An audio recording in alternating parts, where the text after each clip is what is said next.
All right, welcome everyone. We're Semblance of Sanity. I'm Caleb. I'm Jacob. And we're here for Berserk, the manga stream. Yes. The VOD, specifically from Twitch. Mm-hmm, yes, for Volume 5. Mm-hmm. All right, enjoy, guys. Hey, guys. Hey, everybody. How's it going? Mm-hmm. Ready for some Berserk? Oh my gosh, Berserk. Yep. It's crazy because we're at that part, where, the anime. I mean, we're into anime territory. We're into anime, yeah. Yeah, through and through, yeah. And we get to go through all this stuff in some ways again, but from a fresher perspective and from a new perspective. Mm-hmm. And this is the last volume that will be half blind because this is the most that I have read. So for this, it'll all be fresh for both of us. Yes, totally.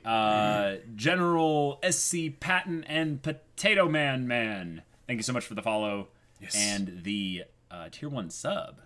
Welcome to the SOS Brigade. Hello, everybody. Hello. How are you doing? Good to see y'all. Berserk. Yeah. Hello. Please shout out in Puck's voice. The Puck voice. The Jacuzzi spot. Hello. Wait. No, it's yeah, it's kind of. Guys. I am really excited to see you all here, but it makes me really nervous when everyone's looking and oh my god. It's the rail tracer. I mean, the black swordsman. the black swordsman. Yes, he's really here. No, I almost think like in some ways, Puck's voice is one that we have to find some way to say it in a more empathetic way that's not sounding as scared. Because Puck isn't the kind of He's gotta have a cuter voice, No. We don't have to go all squeaky with it. We just make it kind of like raspy and he's tired, but he cares about people, He's got a very high metabolism because of the wings that are constantly beating, so he's all the time. Yeah, exactly. But guys, Berserk, Volume 5. Yes. How's everyone doing? We got people from Europe. It's 10 p.m., 11 p.m. Oof, super late. Wow. I've come here faster than people posting bad Berserk memes on Reddit. Ah, gotcha. There you go. Yes. My love for Berserk reactions is like a drug. Nice. Those sideburns need a trim. I know. I'm literally getting a haircut in 2 days. So he's trying to cosplay as a Jane Austen character. So or maybe they're talking about you. No, they're talking about me. They're talking about me. My hair is nasty right now. I don't think. Yeah. Before the Berserk stream properly begins, I believe this is important to address. Pretty sure the let's just leave that there for a bit, just in case that's something that the mods want to delete. Yeah. I was like, wait a minute. This looks like we're pretty sure we know what you thing. mean. Basically, saying that when Poof's talking about a spell, he's talking about tricksing people with words rather than actual magic and stuff. But since that was a big block of text, it's like let's be safe rather than sorry. Right, exactly. Yeah. But also, it's like, wait a minute. Did you actually watch the discussion portion of our reaction? Yeah, that too. You can usually tell who are the people that don't watch the discussions. But certain types of. And I mean, we get it. The discussions are long, so they're really long. Necessarily watch all of them. But a lot of times, the stuff that's brought up is stuff that we bring up in discussion. But exactly. Guts is now with the Band of the Hawk. Guts is with the Band of the Hawk. He has dealt with a lot of stuff, but he's, he's a growing young man, and he's now going to be covering their flank. Right.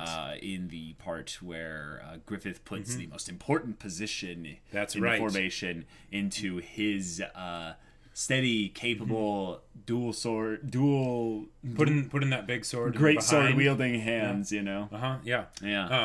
Right, and we'll get to see Guts get attached to these characters and find a home all over again, so that they can all die. Darkness visiting me. Oh, that's Yeah, that's people dying. Horribleness and stuff. Yeah. But yeah, all right, guys. I think we're gonna start right into this. This is the last volume that Jacob has read that I have not. Exactly. And I appreciate you, Jacob, with holding back. Holding back after giving in and reading the first 5 and not continuing to read. Yeah, that would have been unfortunate. For sure. Oh, yeah. Now, before we get into this, I think we do that. They're reminding us very, very kindly. we have an opening to sing. Wait, we have to tell them about the way that weather changes their phrase? Yeah. And even Mother can show you another way? Yeah, basically. Whoa, wait a minute. So should we put our glasses on and start I feel like doing some bad air guitar we need intros? we need some glasses, you know, Yeah, with this. But without further ado, let's get into it. Feel no shame. No. Down, down, down, down, down, down, down, down, down, down, down, down.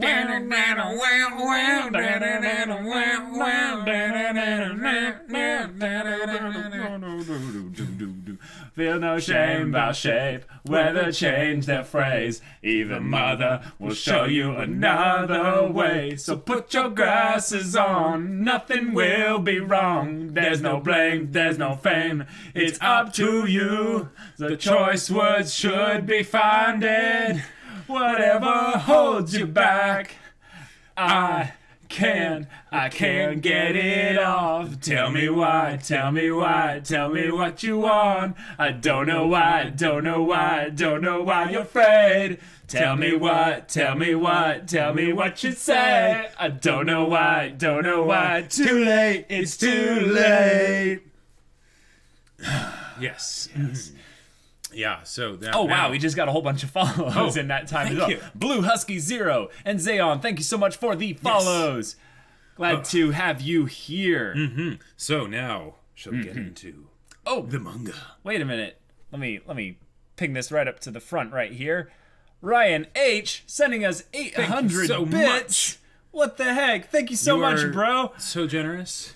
Dude, you're always giving and giving and giving. Like, you blow me away, dude. Thank you so much for being so kind and generous. Yeah.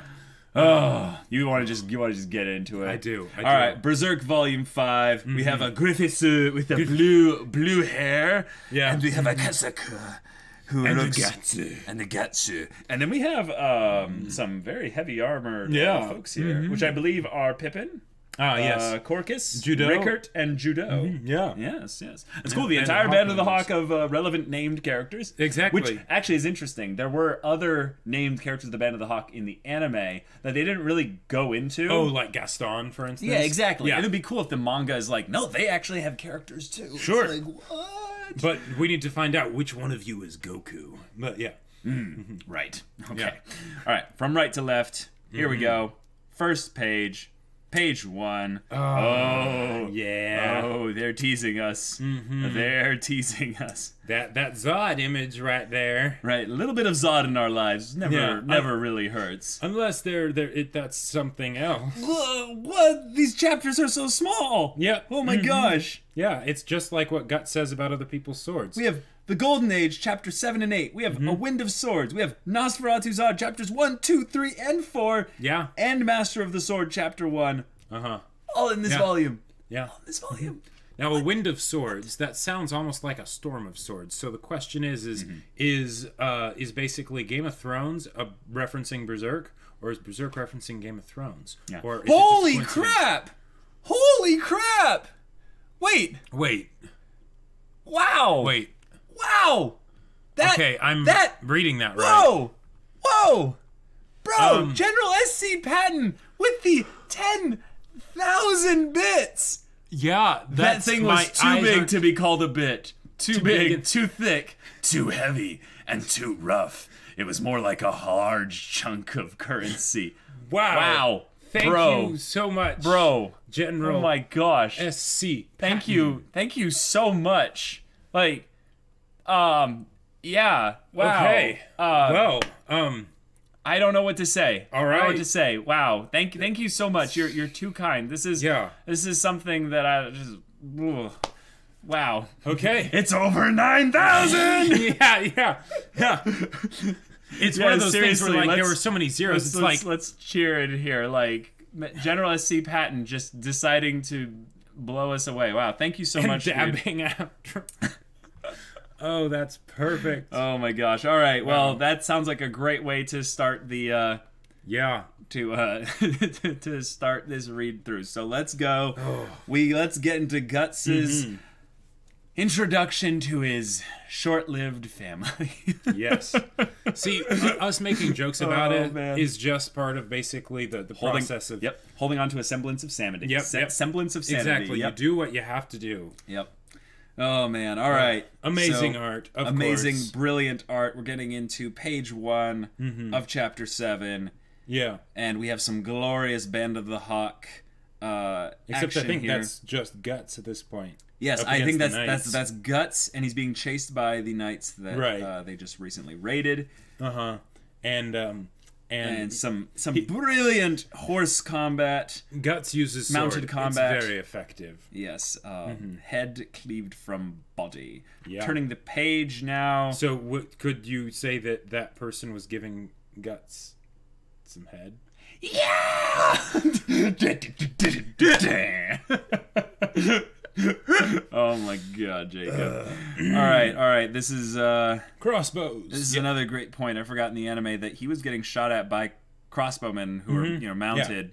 And, because when someone has a melee weapon like that, you use ranged weapons, And one of the cool things that he did do, I remember this, was he put his sword behind his back intentionally to deflect, just give him that extra bit of luck, Right, exactly. And horse and knight taken down. Yep. Which, of course, is very helpful for slowing down the people behind him. Because they, run over the other, horsemen and stuff. But it doesn't stop them. Oh, and this is the part where he comes to save Rickert. We're on page page 9 of the volume. Yeah. But yeah, getting into here, it looks like Rickert's getting assailed, and Guts just takes the head off. Just stabs right through the neck, and then the head's just sort of sitting on the blade like that. Yeah. Yes. All right. Get out of here. Okay. Come and get me. Yeah, and then meanwhile, everyone else makes it to the castle. Yep. Safe and sound. And they're all cheering Griffith, and even the noblemen are like, "Oh yes, Griffith! Oh, you're so amazing! Yes, kissing up, And Griffith's just like, ignored. Please, I'm not even royalty yet." Right. All right, turning the page. We are on page 10, 11, 12 now. And Griffith, moving menacingly. Walking with purpose. Yeah, and we haven't heard from Guts yet. But he's apparently doing well as the rear guard. Kronos Patete has just followed. Thank you so much for the follow. Welcome. Yes. Glad to have you here. Hopefully we pronounced that right. Yeah, I gave it my best shot. That was a pretty good shot, yeah. On a straight forest path, so many opponents at once. Now that's ballsy. Where is he? Dunno, lost sight of him. The battle line got too stretched out. Okay, yeah. Griffith's contemplating, and Casca's observing her senpai. Yep. Meanwhile. Meanwhile, carnage. Guts is doing so well. It's something that I always love blood and violence. I've got a boner for murder. I've always wondered if one of the things that they're implying with Guts' strength is that he continually has always been tested in combat and in like really dangerous odds, like ways that he shouldn't have been able to survive. And because of that, a lot of these other knights and stuff just don't get as much, they haven't had as much actual experience fighting. Oh, sure, yeah. They've trained with a sword quite well. But this is their day job, whereas this is Guts' lifestyle. Yes, exactly. Yeah. Right. 192,400. what was the actual number in the outtakes? 192,463. 192,464. 192,465. I just love the idea that because going up to 100 or 200 just isn't enough. That's so basic. Yeah. Whatever. All right. Not all SFX are menace. Yes, exactly. But they could be. They could be. All right, moving on to page 14. Oh, that's right. And Guts does take a hit here. Yeah. Okay, so he doesn't have much back armor, but it doesn't mortally wound him. But he starts to. He's almost dismounted. Yeah. So then with his back swing, he uses his sword to counterbalance. Yep. And then he kicks. Kicks the dude in the neck. Yeah. Oh, that's legit. Yep. Yeah, he uses essentially the weight of his own sword to hang off the edge of his horse. Exactly. So that he can do this kick without losing complete balance. Right. And then I guess without tipping the horse over. Right, and the other foot is still stirruped. Well, I mean, a horse is a heavy animal. Well, right, but it's, top heavy, like, No, I know, but it's something where it's for balancing him. It's not Right. It's not necessarily going to topple the horse. If anything, it'll just slow the horse's, gallop down. Sure. But then he pushes off the tree. Yeah, he comes back here. Oh yeah, he pushes off the tree. Ow, that actually sounds really painful. Just the idea of thrusting off quick enough that you'd actually be able to do that smoothly. Yep. And now he just breaks into a full gallop, it seems here. And he's like, get out of here. Now's my chance. Page 16. Oh, for guts, it is more difficult to count to 1,000 instead of swinging the sword 1,000 times. Oh, that's great. Hey, Scotch Botch, thank you so much for the follow. Glad to have you here. Welcome to the SOS Brigade. Yep. Yeah. And page 16. Now, I forgot, actually. Was Guts dismounted in the anime? I don't remember. Wait. Oh no, yeah, he was. He was? Yep. Mm-hmm. Okay, so he gets dismounted due to the crossbow bolts hitting the horse, obviously. Right. Actually, it almost looks like the horse might have tripped. Oh no. It got. Oh, it's dead. Yeah. You can see like a bunch of crossbow bolts in the side of its like neck and the face. Horse's eyes are all wide. Like that didn't feel good. Like he goes down. Damn, they got me. Page 17, going to page 18, and then crossbows. Yep, Griffith comes to save him. That's right. Exactly. Yep. They bring another horse here too. Oh wait, no, doesn't he jump onto Griffith's horse? Yep, just toss the crossbow away and pulls him up. Oh, so they've got Pippin here, and Judo, and Griffith. Nice. Yeah. I like the idea that while Casca might have been his like right hand, soldier, right hand merc. I like the idea of Pippin or Judo actually being the stronger of the fighters. Well, but I know Pippin they say is certainly literally stronger. But don't they mention often that Casca is one of the best, like she's second only to Griffith or something? Yep, they do. Yeah. But I like the idea that when he needs like combat specialists or something, he actually calls upon Judo other and people, Pippin right? because Casca got so much screen time actually in the show. Yep, it's sharing the load. Yep, exactly. Yeah, share the load. So this is page 18, going to page 19, and Griffith in his goofy helmet. I never got why you hated the helmet so much. Well, the thing about the helmet, like, it's not the best. The thing about the helmet is that it's so angled at the nose and the eyes and stuff. It seems impractical, for one. Well, I mean, sure, if they wanted the most practical helmet, they'd do more of a regular helmet, but, like, it's not completely I like that he has good peripheral vision, whereas some of these knights and stuff, they can literally only look forward. They're like owls. They have to turn their heads. Which probably isn't very easy in heavy armor. Right. But, I like that they devote a panel just specifically to them grasping hands, because on some level you realize that this is a story about their collaboration and their friendship failing, so we need to see every little moment we can of them working together, because it accentuates it more. Oh, Pippin's about to bust a fellow's face in. So next page, you almost feel bad page for the guy. 20, and he's pasted. Yeah, he is pasted. Look at. They blur the motion so much, but you see the face going back, and the eyes are disjointed from the head. Yeah, it's just gone. Just destroyed. Yeah. Oh, that's conservation of momentum. So just, Yeah. Ven Keki, thank you so much for the follow. Glad to have you here. Oh my god, wow. Yep. And then running time. Utilize our secret technique of running away. Yeah. But yeah, see that I kind of consider that to be a similar helmet to Griffith's in a lot of ways. just in the goofy factor. Well, no, but the thing is that it seems goofy, but the reason for it is to have something out there so it deflects incoming blows. Right. I totally get the practicality of it.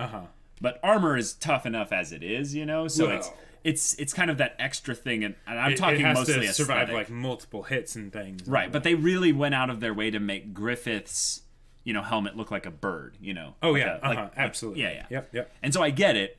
I just don't like it. I don't like it as much. Gotcha. That's fine. Don't speak. You'll bite your tongue. And then like the biggest dot for Guts is just like, not talking, not talking. Nope. I'm a good boy and I listen to orders. Yep. And then he starts talking again. Yeah. Well, he's right in that they are slowed down a lot by. Riding double is illegal. Don't do it. Oh wait, no. This is something completely different. Yep. All right, next page, turning the page 22. They're catching up! Just a little more.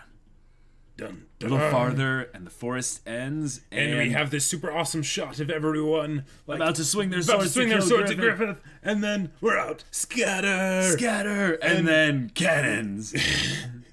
I immediately regret my decision!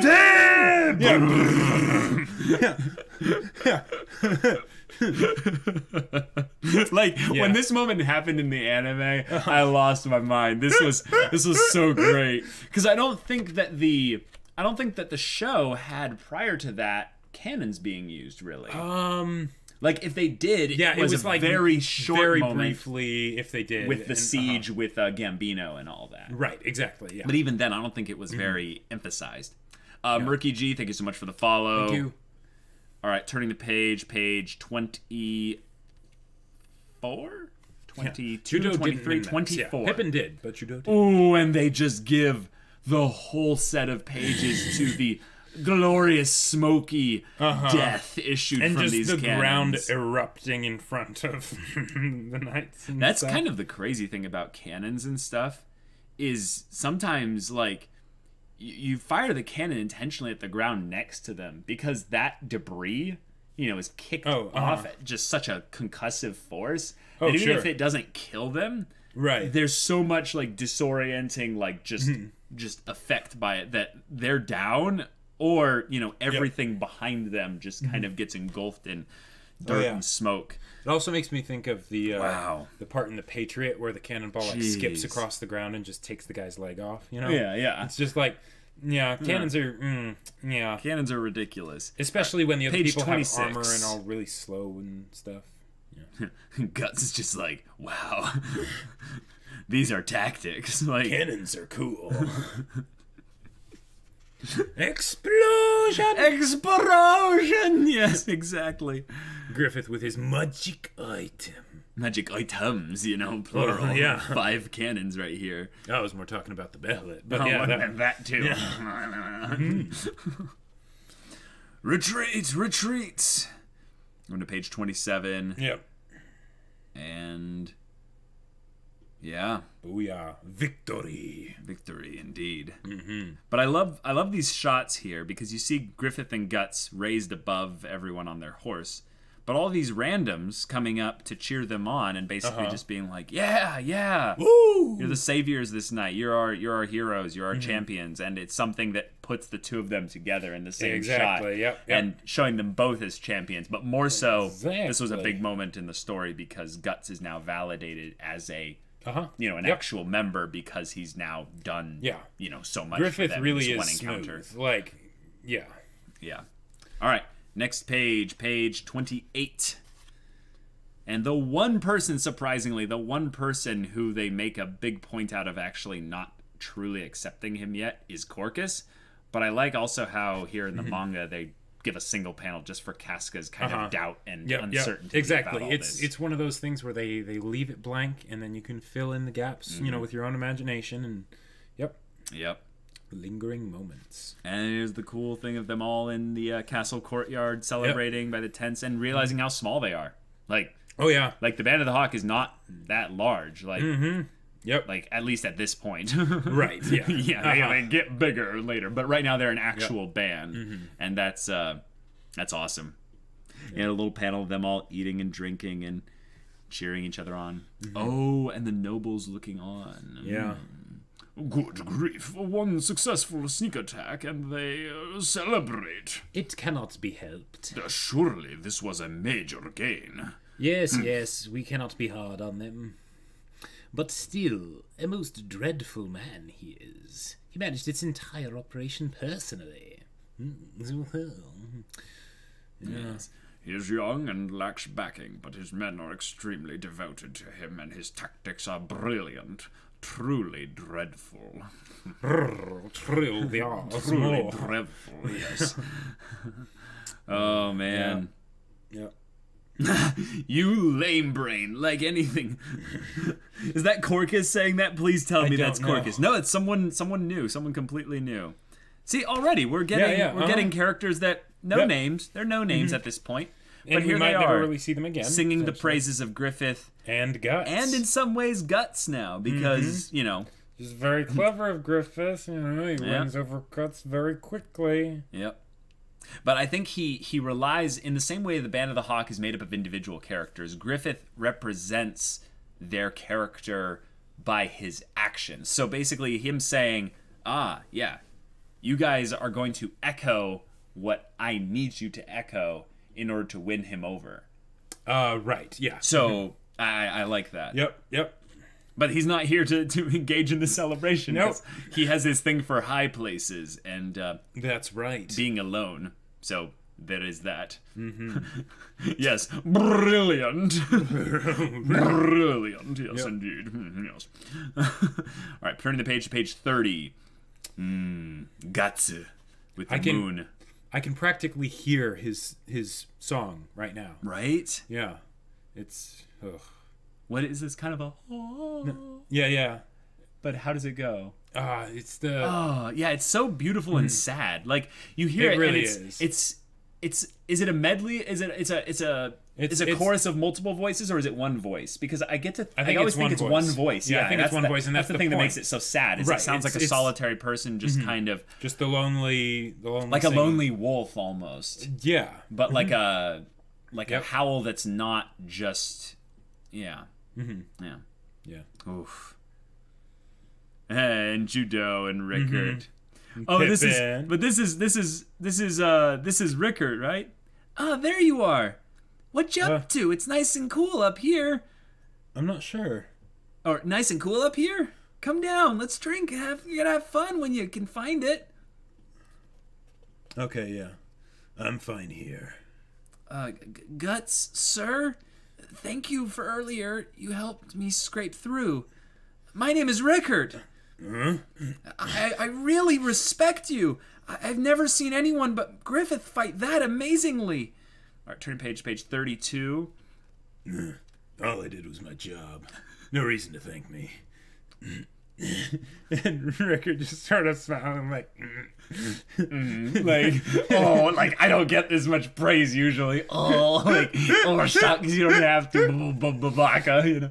I mean, Rickard is anything but tsundere, but you can even see that little aspect of kind of the hopeful but kind of smirk, you know. Right. Like, that bit of like sass to him. Right. Same goes for you guys, right? Yeah. We can leave it at that, I guess. I'm Judo. Nice to meet you. More importantly, come on. Things are gonna get going without the star. Or things can't get going without the star. Say what? Tonight's party is also to welcome you to the group. You about to turn down our goodwill? We really just want an excuse to go wild. Nobody asked you to do that. Hey, Pippin! What? Put me down, let go. What the hell are you doing? I love that Pippin grabs him and there'll be hell to pay. Yeah. Literally, you guys will pay. I love that. Later. I love that Pippin is so huge comparatively to Guts. Yeah. And turning the page 34. His head is the size of Guts' chest. But don't you touch me, and they're like, oh, and he actually busts Pippin's lip. And don't be shy. Yeah. Yep. Hey, here he comes. Guts is still being enough already. Put me down, you fat-headed bastard. I'm Pippin. Or I'm Pippin, son of a. Someone hands him an ale or a beer, a drink or something. And a towel, it looks like. Yeah. All right, page 36 now. Drink.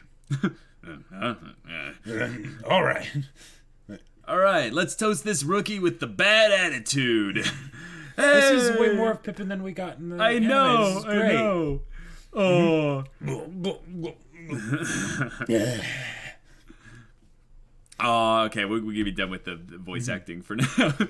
Everyone's cheering him on. Yeah. Being like, I misunderstood you. Yeah, like, rookie, awesome. yeah, you're here. Whoa, yeah. Maybe impulsive, but you're awesome. All right, turning page 38.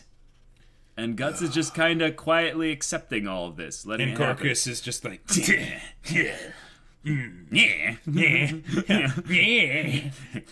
It's not like you're a real member of our band or anything. Yeah. curse you, Guts. Yeah. And see, it's these looks from Griffith that kind of like, and in some ways, I think they're meant to make you kind of connect more with him, but they also creep you out because you realize this guy's going to be a monster. Well, and that's why I think they're so intentional, is because it's the idea of they need to the opposite. Yeah, exactly. It's so contradictory. They need to win the audience over somehow, so they make Griffith have these derpy moments where it's just like, yeah, he's just another goofy person, not some super crazy, Batman wannabe femto scary person that does blood sacrifices. But it's also the fact that he's staring at Guts across this entire gap of people. Oh. And Guts kind of looks at him. He's like, whatever. Yeah. We're on page 39. We're on page 39. Bruce Lee, 2016. Thank you so much for the follow. Glad to have you here. But yeah, Guts is such a tsundere. Yeah, Guts is the tsundere for sure. Casca is also a pretty good. But that's why they just go so well together. For sure. All right, turning to page 40. Whoa, Night Sky. Yeah. The Golden Age, Chapter 7, end. All right, so chat. We're here. The Band of the Hawk has accepted Guts. There was maybe a couple new lines from the nobles and stuff. Yep. And I thought that was kind of cool in that the nobles are already trying to see how they can use the Band of the Hawk. Right. But they're already realizing how kind of, much of a potential threat this guy is. He's, something else. He does things differently. He actually cares about his soldiers. He, puts himself in harm's way alongside the people that serve him. It's like, what's that? That's silly. That's stupid. Yeah. Makes us look bad. Yeah, Guts' theme is my favorite. Yeah. In the whatever. That's what happens throughout this theme, but in a sad melancholic way. Yep. Yeah. Rickard is so precious, indeed. Yeah. Oh man, I keep getting further and further ahead and forget how subtly and gradually the art changes. Whoa, cool. It's funny and all, but I wonder how badly Guts is freaking out when he gets grabbed. Yeah. Yep. Yeah. And now we kind of know why. Specifically why. Pippin throwing Guts over his shoulder. Best part of the anime. It is one of the most wholesome parts because in its intent, it's them trying to say hey, we get it. Yeah. You're shy or whatever, but we're gonna arrest you and basically say you're our prisoner. You must participate in this party. And you ever have those friends that kind of force you into something that you're happy about later that they kind of force you into? They're taking a lot of risks by doing the forcing part. And I would say for the general rule of things, it's not really the best thing to do. But a lot of times we don't realize we're doing it necessarily, because it's not as over the top as slinging someone over your shoulder. But that look between them is quite a common motif. I think it gets more believable as it continues. Well, it's specifically something of not only desire, but specifically with the value that specifically from Griffith to Guts that he has for him, and also I'd say the potential he sees in him. It's something where you could say that Griffith is looking at him kind of like an object right now. But I think in some ways we made know a good bet kind of a thing. Right, but I think also you can see that because Guts is amongst these great people, the reason why these people are so tightly knit is because in some part to Griffith's leadership. Oh, so, yeah. you know, he has to value them as people pretty well for the most part. Oh, yeah. That is a really good point that that someone pointed out is that, there's a lot more like derpy humor, it seems, you know, from what we've seen so far. For sure. In the manga, which does a lot to make us identify and relate to the Band of the Hawk and make them feel a lot more like human, like people, because it's the contrast between the seriousness of the things that they have to do, being a mercenary band and all that, and then the off time when it's just them hanging out around a campfire and trying to, you know, get wasted and have fun. Do try to take more time in remembering the various faces because they are consistent, and you might remember some of them by being always around certain characters. Oh, okay. Ooh, good to know. Very cool. Pippin is definitely best boy, for sure. Notice the manga has more humor and derpy faces for more silly moments. Yep.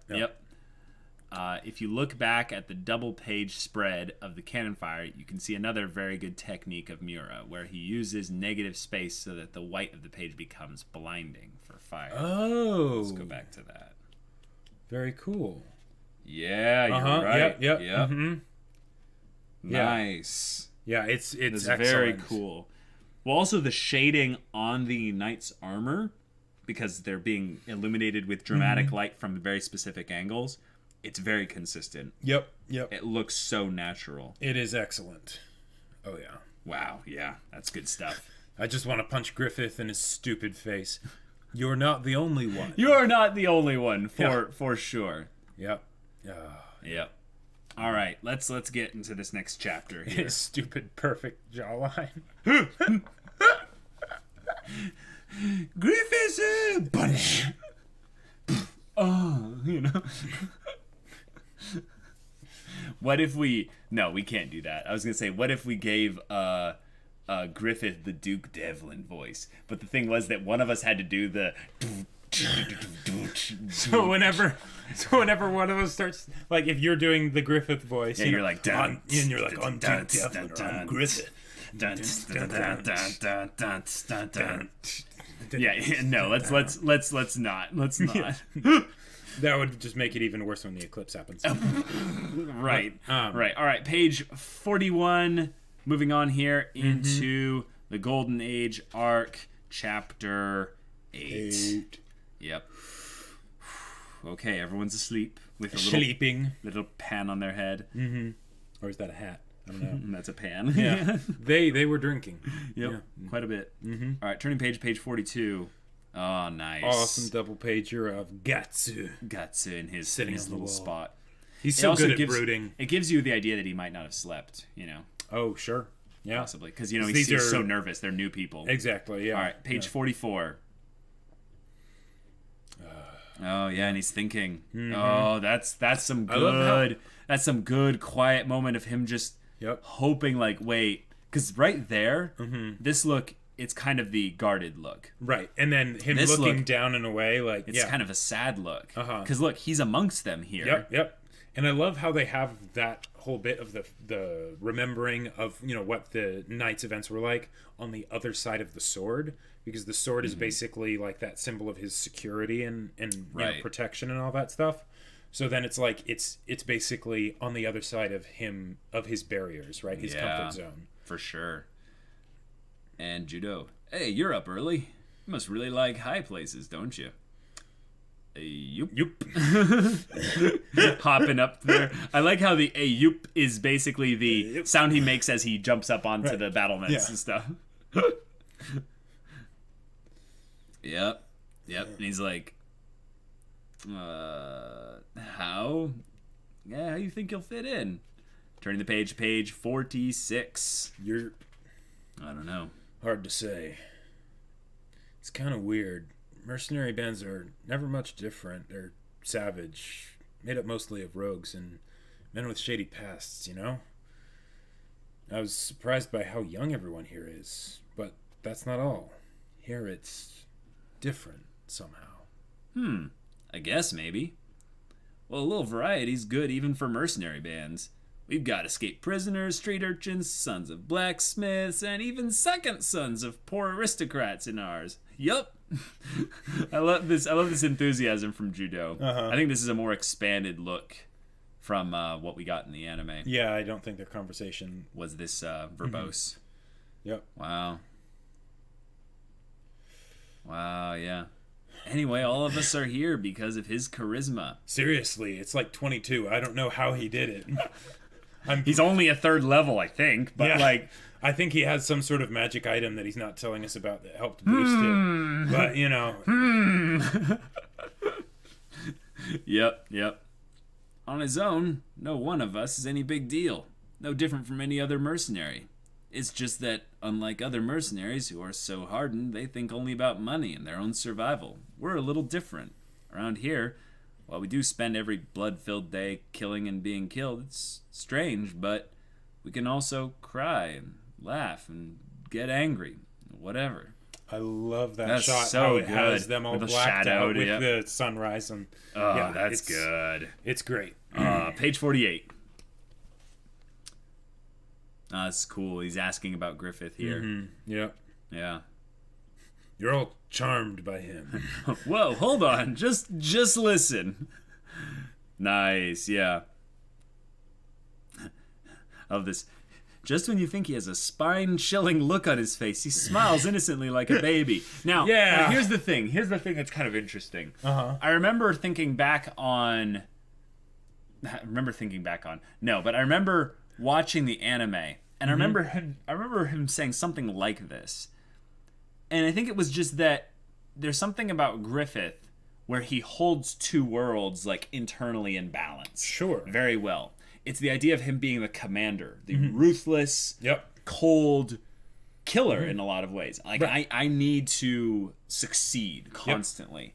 But then there's this other part of him that wants to be personable to his to his crew here, to the Band of the Hawk. And he balances those two very well until later. Right. And the thing is that on some level, it's something that I would say if we saw someone who could go from cold killing look to smiling genuinely, we would actually get unnerved by that because the transition was so seamless. Sure. But the thing is that I think that's not everyone. I think actually a lot of people who are maybe imbalanced, they're out of balance, they would look at that and go, that's attractive. Right. Because that's something that I wish I could have. I wish I could transition that seamlessly into a regular, normal life look. But because Griffith is taking something that they all probably struggle with, and he's conquering it so soundly. Right. Yeah. And it's just, it's so good. But like, I think if you're a more, I don't know, if you're a little bit more self-aware, you'd realize that implies actually some things might be a little bit broken inside. Well, not necessarily. But I would say that if you're the kind of person that would analyze Griffith, and I don't think any of these people do that, they're actually just kind of in awe and just kind of watching him by example, Maybe, but there's also that sense of stability that basically like he's got this down. Like whatever there is about him that makes him able to do this so effectively, it's a mystery to them. Right, it's a mystery to them, and that's where the unease would come in. But if it isn't something that is backed up by anything, you're right, exactly. It's like, okay, that's unfounded, so we don't need to worry about it. That's a good point. It's a good point. Yeah. Yeah. Is he a child or an adult? A good guy or a villain? I really don't know what he is. That's a great way to put it. See, and then Guts looking at both eyes, both faces and stuff. Yep. And then to us, we have the added value of context. Right, exactly. So the manga is basically saying, you know what he is, but you don't know why he is what he is. Right, exactly. And it constantly reminds us with everything being from Guts' perspective. Yeah, it makes limited perspective. It makes it way different knowing what we know in the manga versus what we know in the anime. Right. Because at this point it's like, oh, okay, and we know that there's some falling out or something, but we don't exactly know how bad it goes. Yeah, we don't know what the falling out will be. Right, and we still don't know that here, but we know that it's to the point where Griffith has changed completely. Yeah. He's some sort of demon being, and Guts just wants him dead and nothing else matters. Right. It's so simplified, I think, in the manga that we know that there's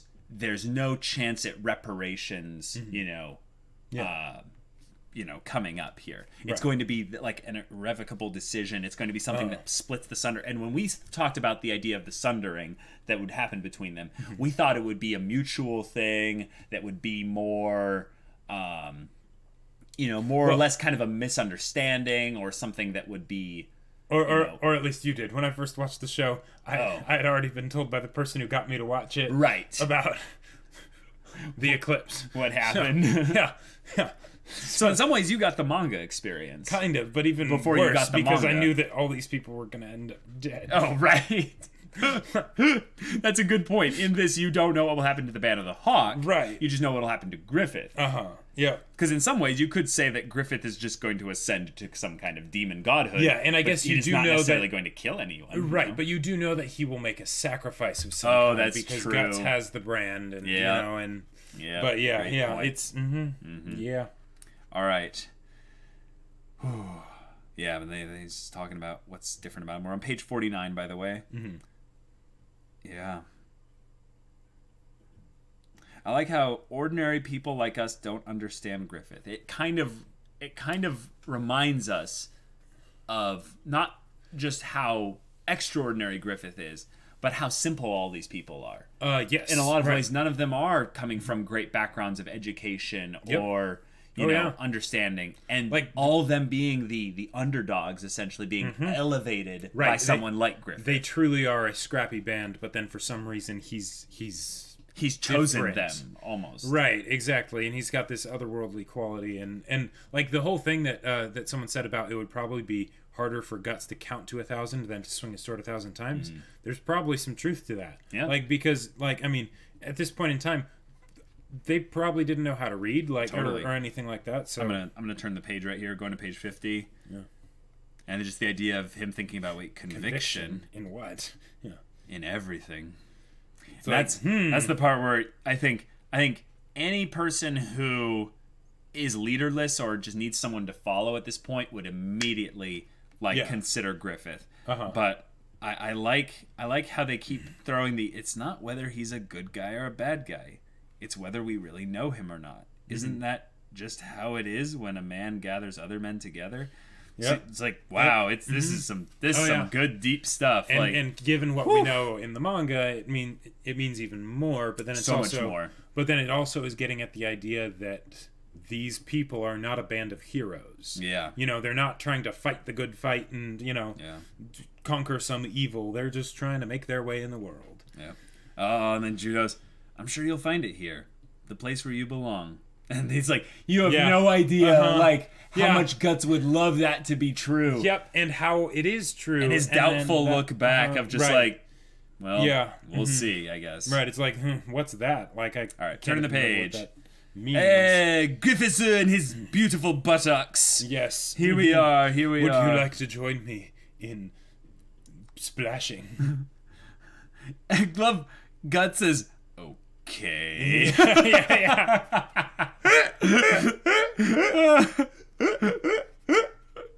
Oh, yes. All right, page 53. And the first thing Griffith says is, care to join me? It's the best way to sober up. He's like, I'll pass. Just Guts has some kind of past trauma with the guy who came, that's a good point. Naked, And Guts thought that Griffith was basically, when he said that he wanted him, it's like, okay, so I guess I'll have to be your sex slave or something, Yeah, and he mentioned it as such, right. And now in some ways he's dispelling the illusion that by addressing it and then so overtly and then doing something so opposite. Yeah. And cut it out, moron. We ain't kids. I'm 15 and a half. Wait.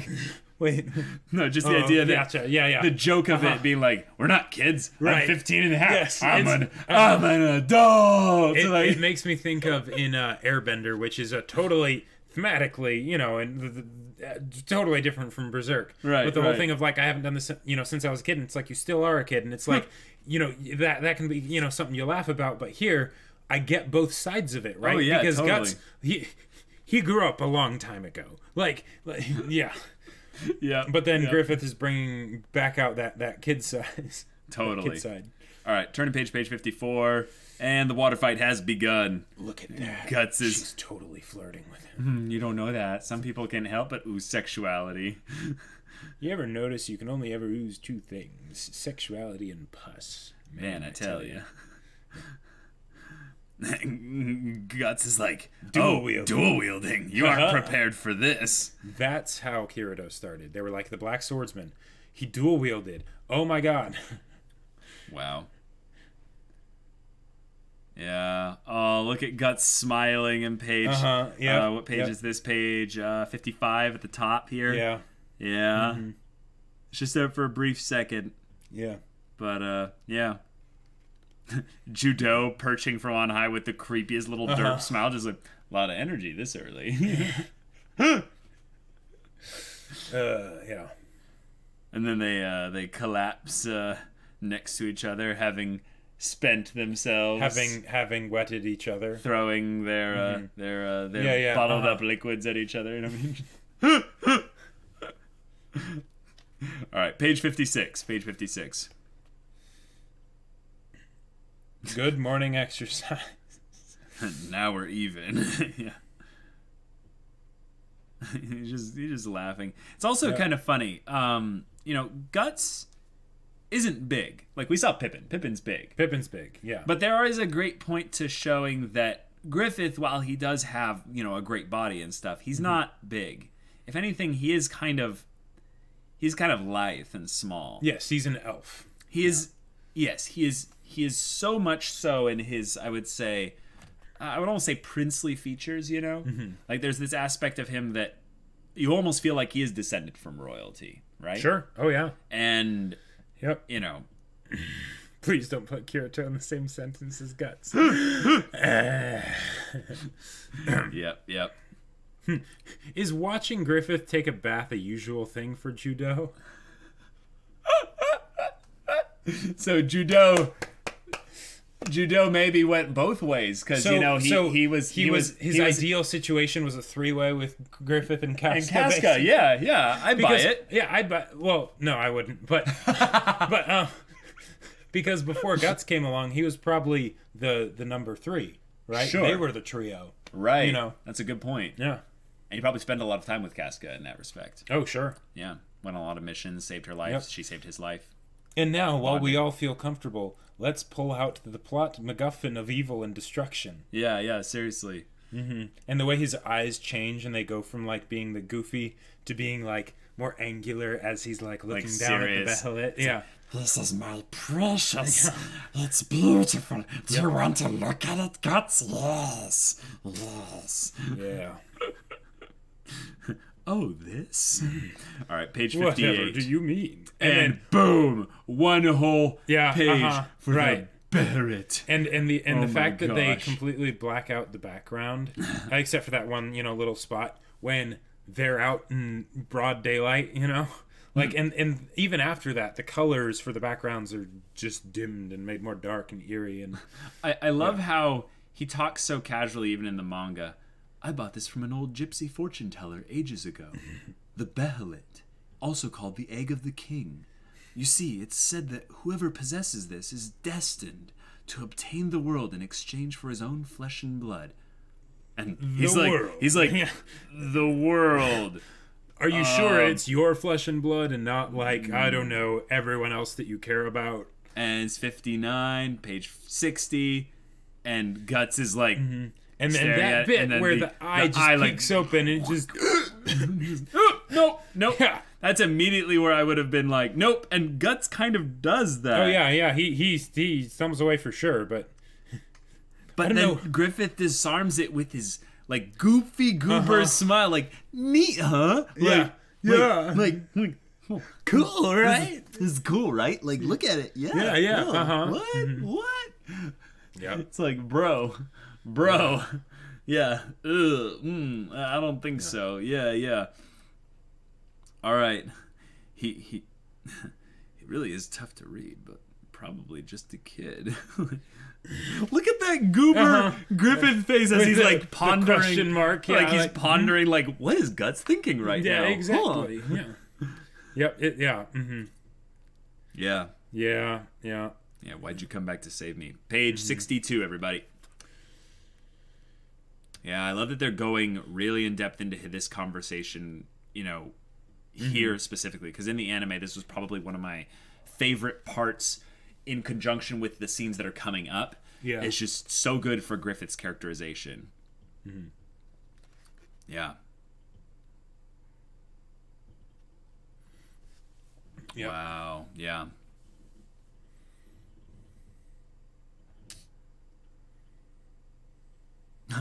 That's so meta for the story. This is where it starts to get interesting. You can bet your life on that. It's like, well, and the idea of like that's so funny, Griffith. The band of the Hawk battles and victories. They're just the outset, just the beginning. It's like, really? Yeah, I mean, you already did the time like flashback and stuff, you know. Seriously. So we know what you're talking about, but Yep. Oh my gosh. All right, page 64.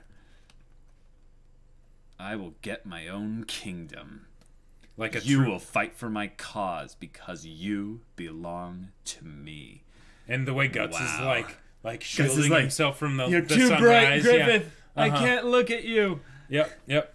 But really, Griffith is just like every other PC that basically is like, okay, what's the biggest possible goal that I can think of? I mean, that's true, but like in this moment, you see him with his terrifying eyes in some ways because they're so big for his, you know, he's so kawaii-desu, you know. But like in other respects, you see him and he's towering over Guts. He's looking down on him, commanding him, and he's except he has no shame or anything. I never saw that as him commanding him here though. Like I will get my own kingdom. That's just like, in my mind, he's just stating this like it's a fact. Well, it's like he's commanding reality to bend to his will. Exactly. That's what I mean. That he's not commanding necessarily Guts to do anything now. Because one of the things about commands that's pretty kind of intense is that people will state things as if they're reality, and it's so magnetic and attractive to the people around them that they go, they must know something I don't. Right. I'm gonna follow them until I see where this can go. Right. Okay, Caleb. It's here's crazy. a good question. What? If you had that Behelit, right? What? And then randomly the eye peeked open for a second, I would burn the house and everything along with it. I don't care if you're in here or whatever.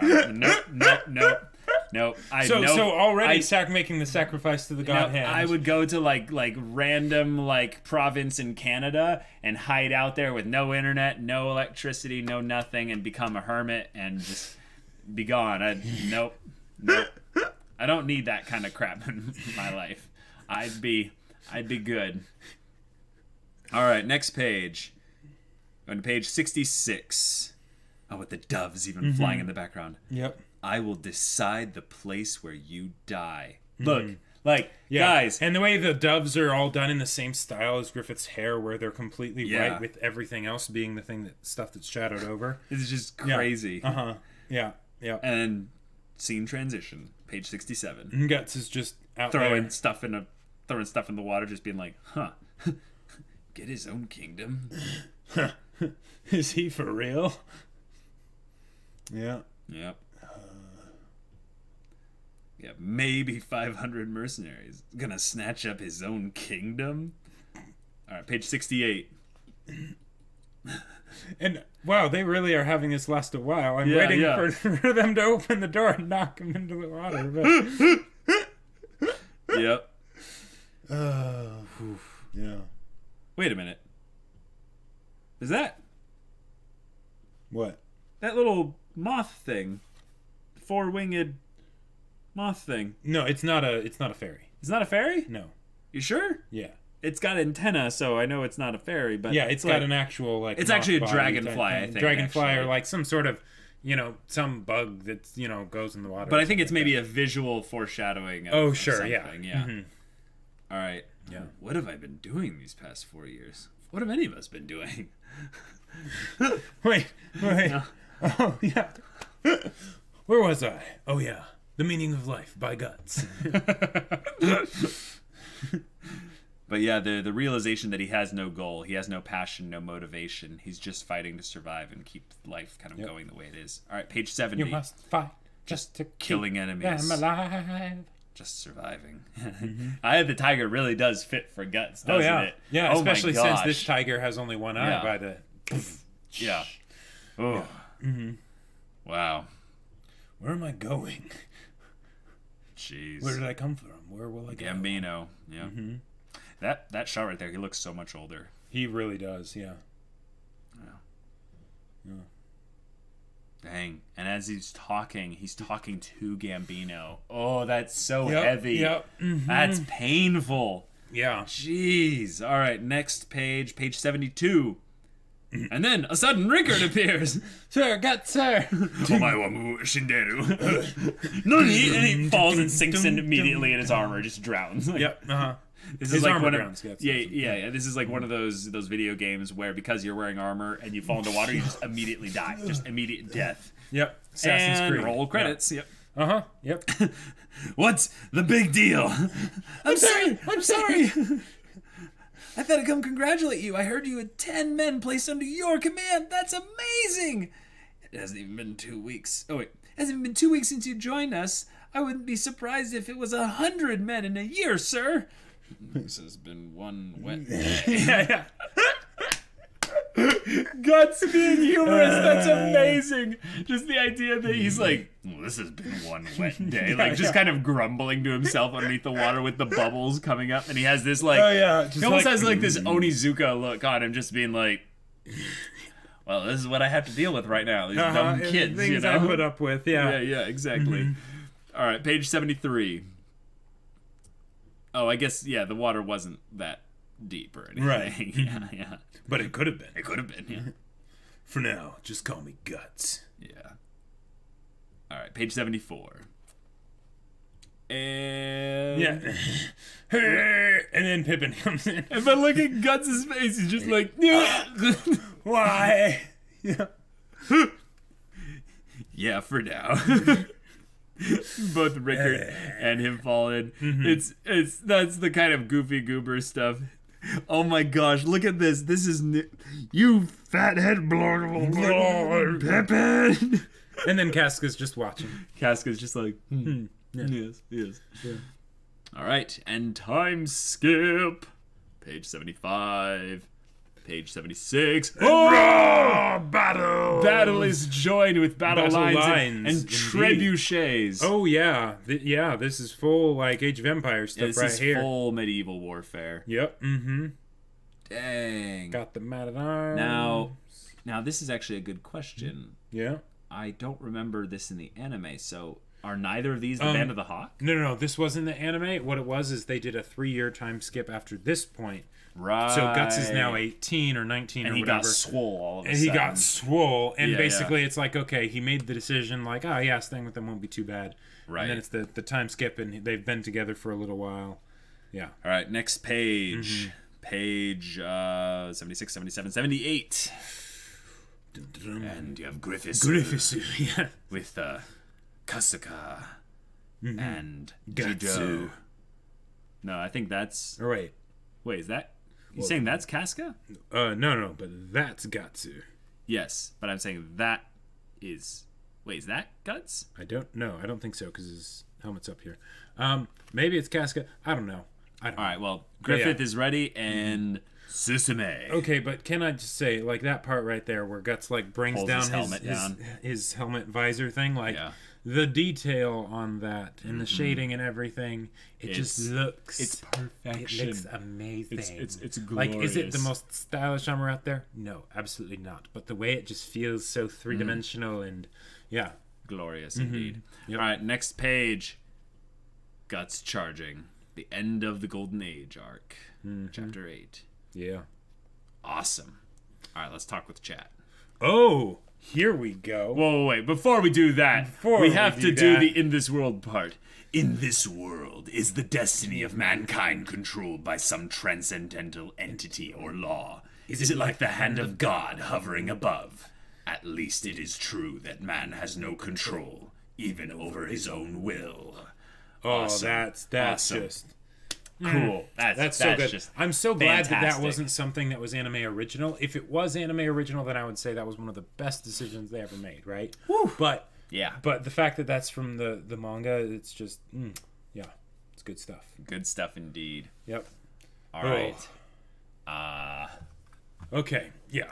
Let's do this. Yeah. Let's look at what's going on. Oh, a lot of mods deleted some stuff. That's good to know. Yes. Thank you.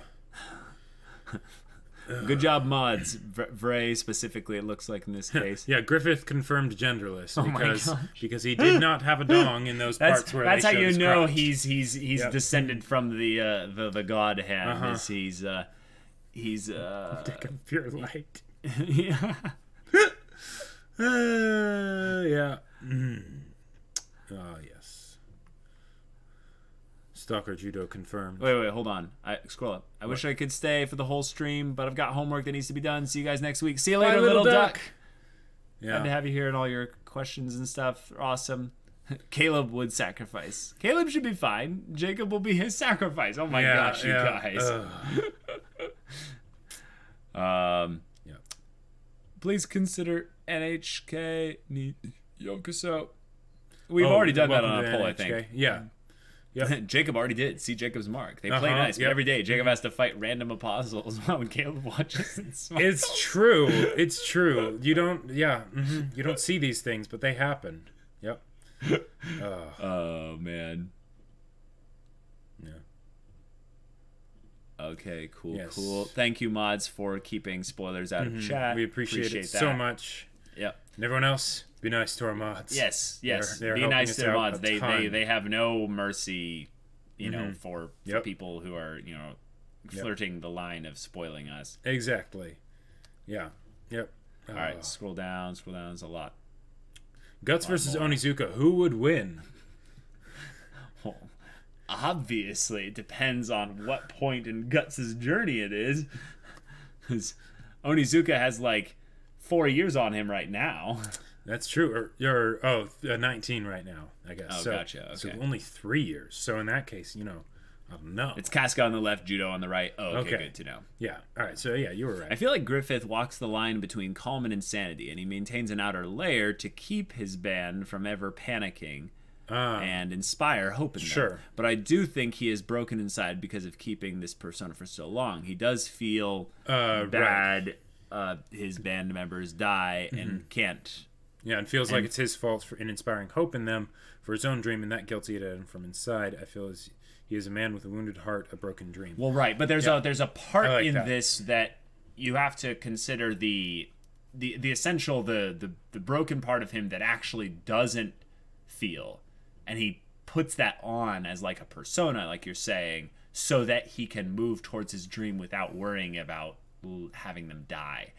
And I think that's the part that maybe he's in somewhat of a denial about just throughout his journey. I'm looking forward to getting more characterization with him in the manga, but specifically with him sacrificing so much on the way there, the God Hand were kind of right in that this is what he wanted, but he wanted more and more that he never really, I would say, reconciled within himself for his own dream. So in some ways he is kind of, you know, dead to their feelings and stuff, but he doesn't use that, he doesn't channel that all the time. So it's not like he has a split personality or anything, but there are parts of him that are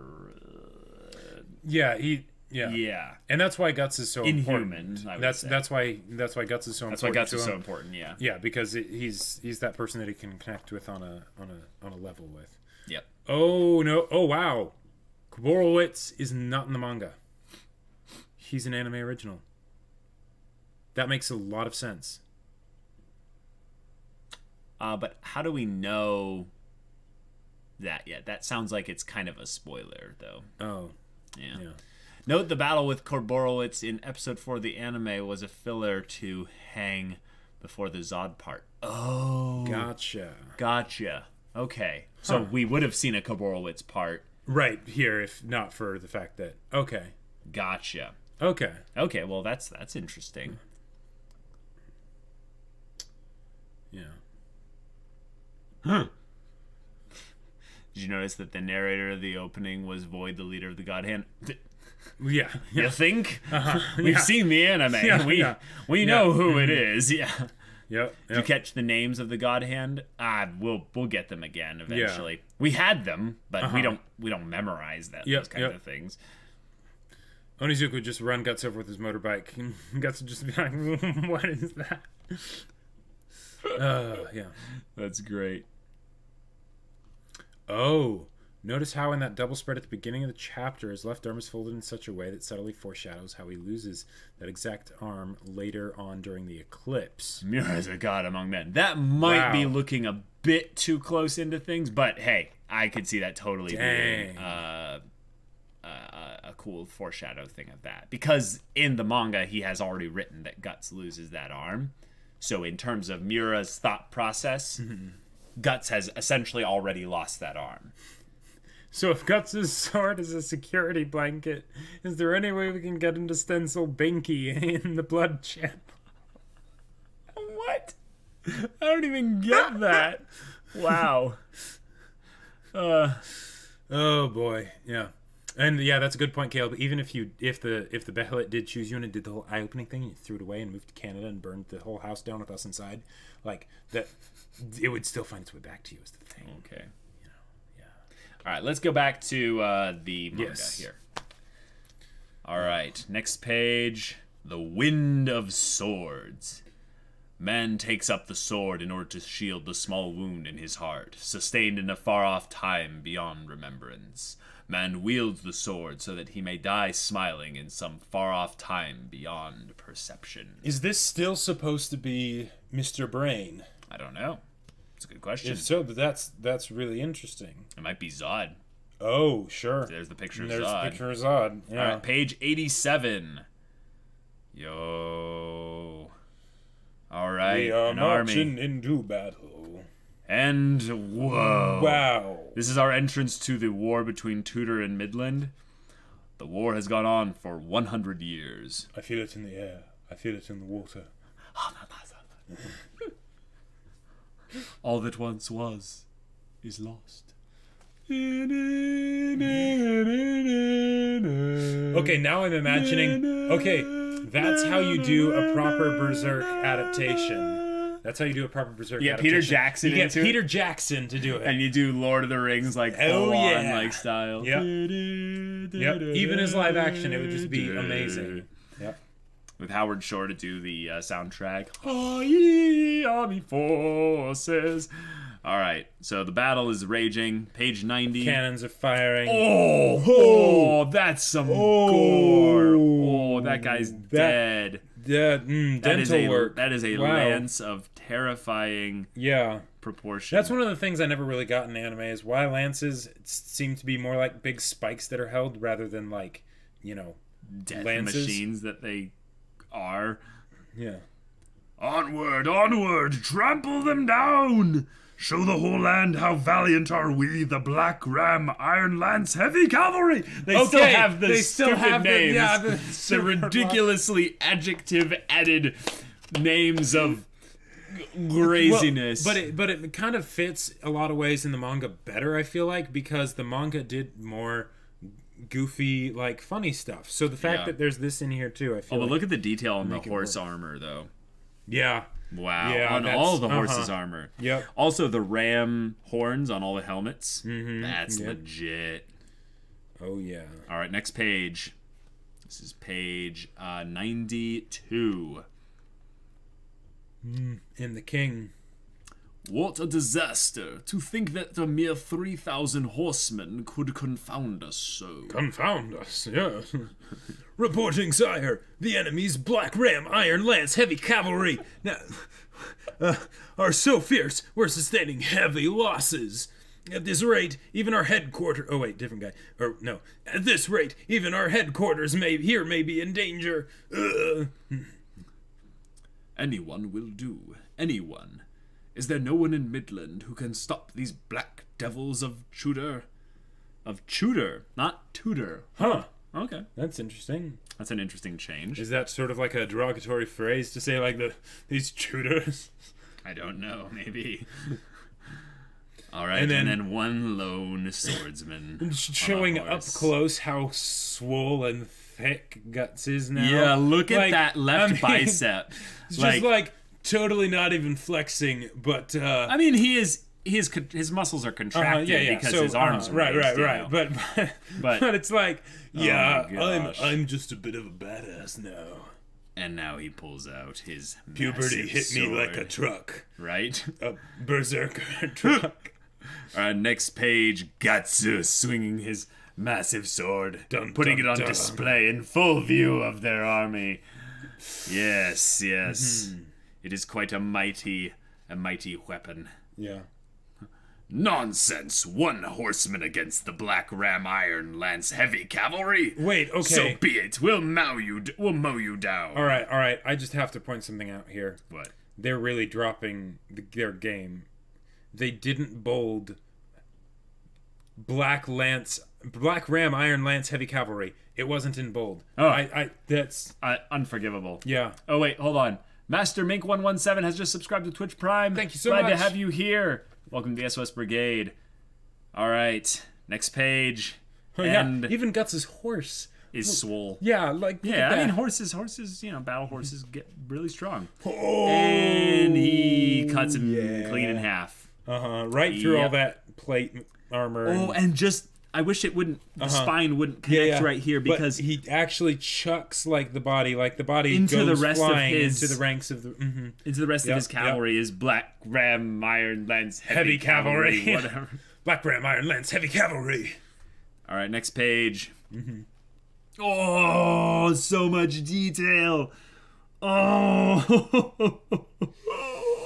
what? Oh, shut up. No, don't ruin it. Oh. Yeah. Wow. He's just cutting people down everywhere. Oh, and look at this head splitting, just right flailing, down the center, rolling. Guts is just carving through them. Quite literally. And literally carving through them. They're actually splitting the formation. Don't break! He's only one rider! Surround him! Don't let him move! Yes, everyone else Next charge. Page 100! And he is followed up with the legendary Band of the Hawk. Your Majesty, look! None here! Oh, wow, that's great. You can easily spot Griffith amongst the crowd. Yep. Easily spot Guts amongst the crowd. Wow. Yeah. That's fantastic. Now I'm actually curious. Can I spot, Judo or something? Because he's not going to be wielding a long sword like that. Or maybe he will. I don't know. Yeah, that would be crazy if it's all right, there's this whole, set of soldiers, really small and stuff. It's like, okay. I guess there's a lot of them. They could be leading different companies. But imagine if it was okay, you can see that's Pippin's company, that's Judo's company. There's Corcus's and Casca's or something. Yep. All right, page 102.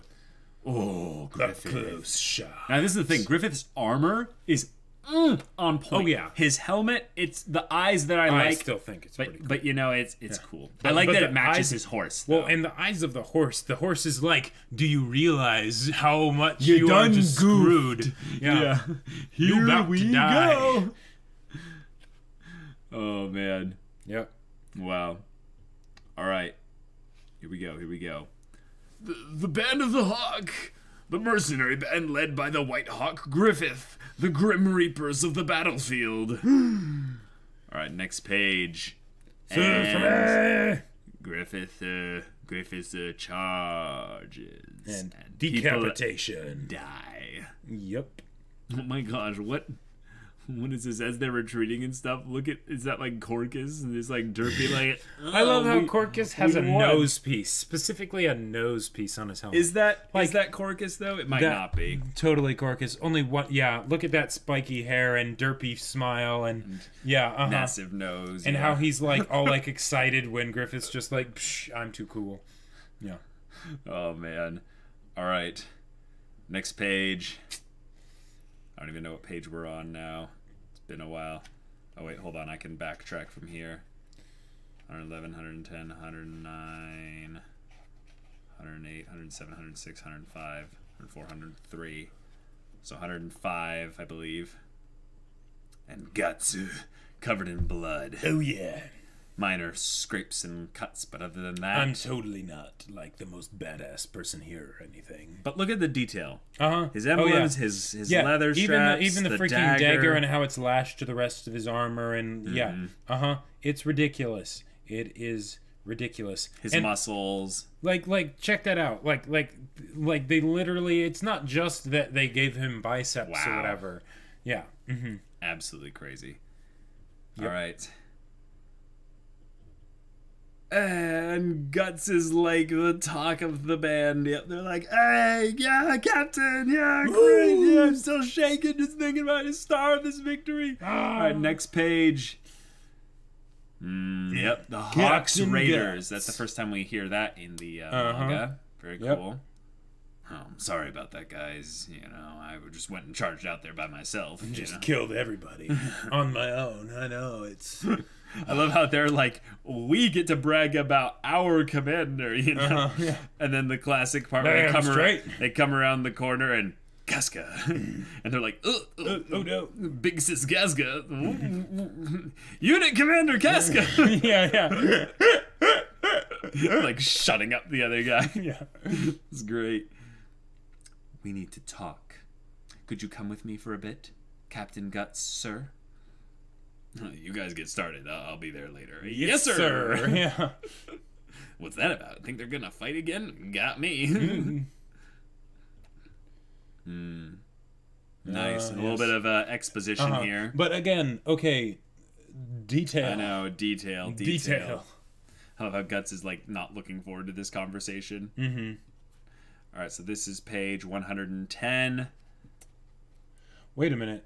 Yeah, this is that conversation where Griffith's gonna come and bump into it here. I love how he's just like, yeah, whatever. yada. Okay, in the anime, I'm not sure, but in the anime, did Casca have boob armor? It's very subtle here, but... not really. That's not boob armor. Well, no, on the previous page, it looked a bit more obvious. There, or maybe that's just supposed to be like an actual like symbol etched onto the armor, and it's not actually like that might have been a lighting mistake or something. I don't know. Yeah, but I mean, she is gorgeous, and well, yes, yeah, they've got to go somewhere. Yeah, she chastises him, and you're not thinking about your men, you're not thinking about the band, you're not thinking about Griffith. Yeah, I'm sorry about that. I'll be careful from now on. You always say that. They're just words, and then you do the same thing all over again. Practically nothing about you's changed in the past 3 years, ever since that time you went off on Griffith. It's almost like the past 3 years have just happened in a blur. Yep. You're just a mad dog. Ooh. Next page, Gus. Take that back. Yeah. Ruff. What'd you say? Say it again. Say that one more time. And Griffith's like, hey, cats and dogs can live together. We don't need any of this here. Griffisu. And I love how this is handled here with like in the anime as well, but Griffith's just sort of showing up and just diffusing the situation because he knows how much Casca listens to him. Yep. All right, page 114. You're too soft on him, Griffith. Corcus. He's Griffith's favorite after all, yeah. Let's just face it, arguing with him just makes you look bad, yeah. What do you say? I'm there. What'd you say? What do you say? I'm there for you if you ever want to off him, yeah. And then she just... Yep. Sorry. Damn it, yeah. This conversation is good. Next page. Yep. Guts grimacing. I do think about my comrades. I'm not who I used to be. Oh, that's great, the pause. I'm not who I used to be. Yeah, that's good stuff. Yep.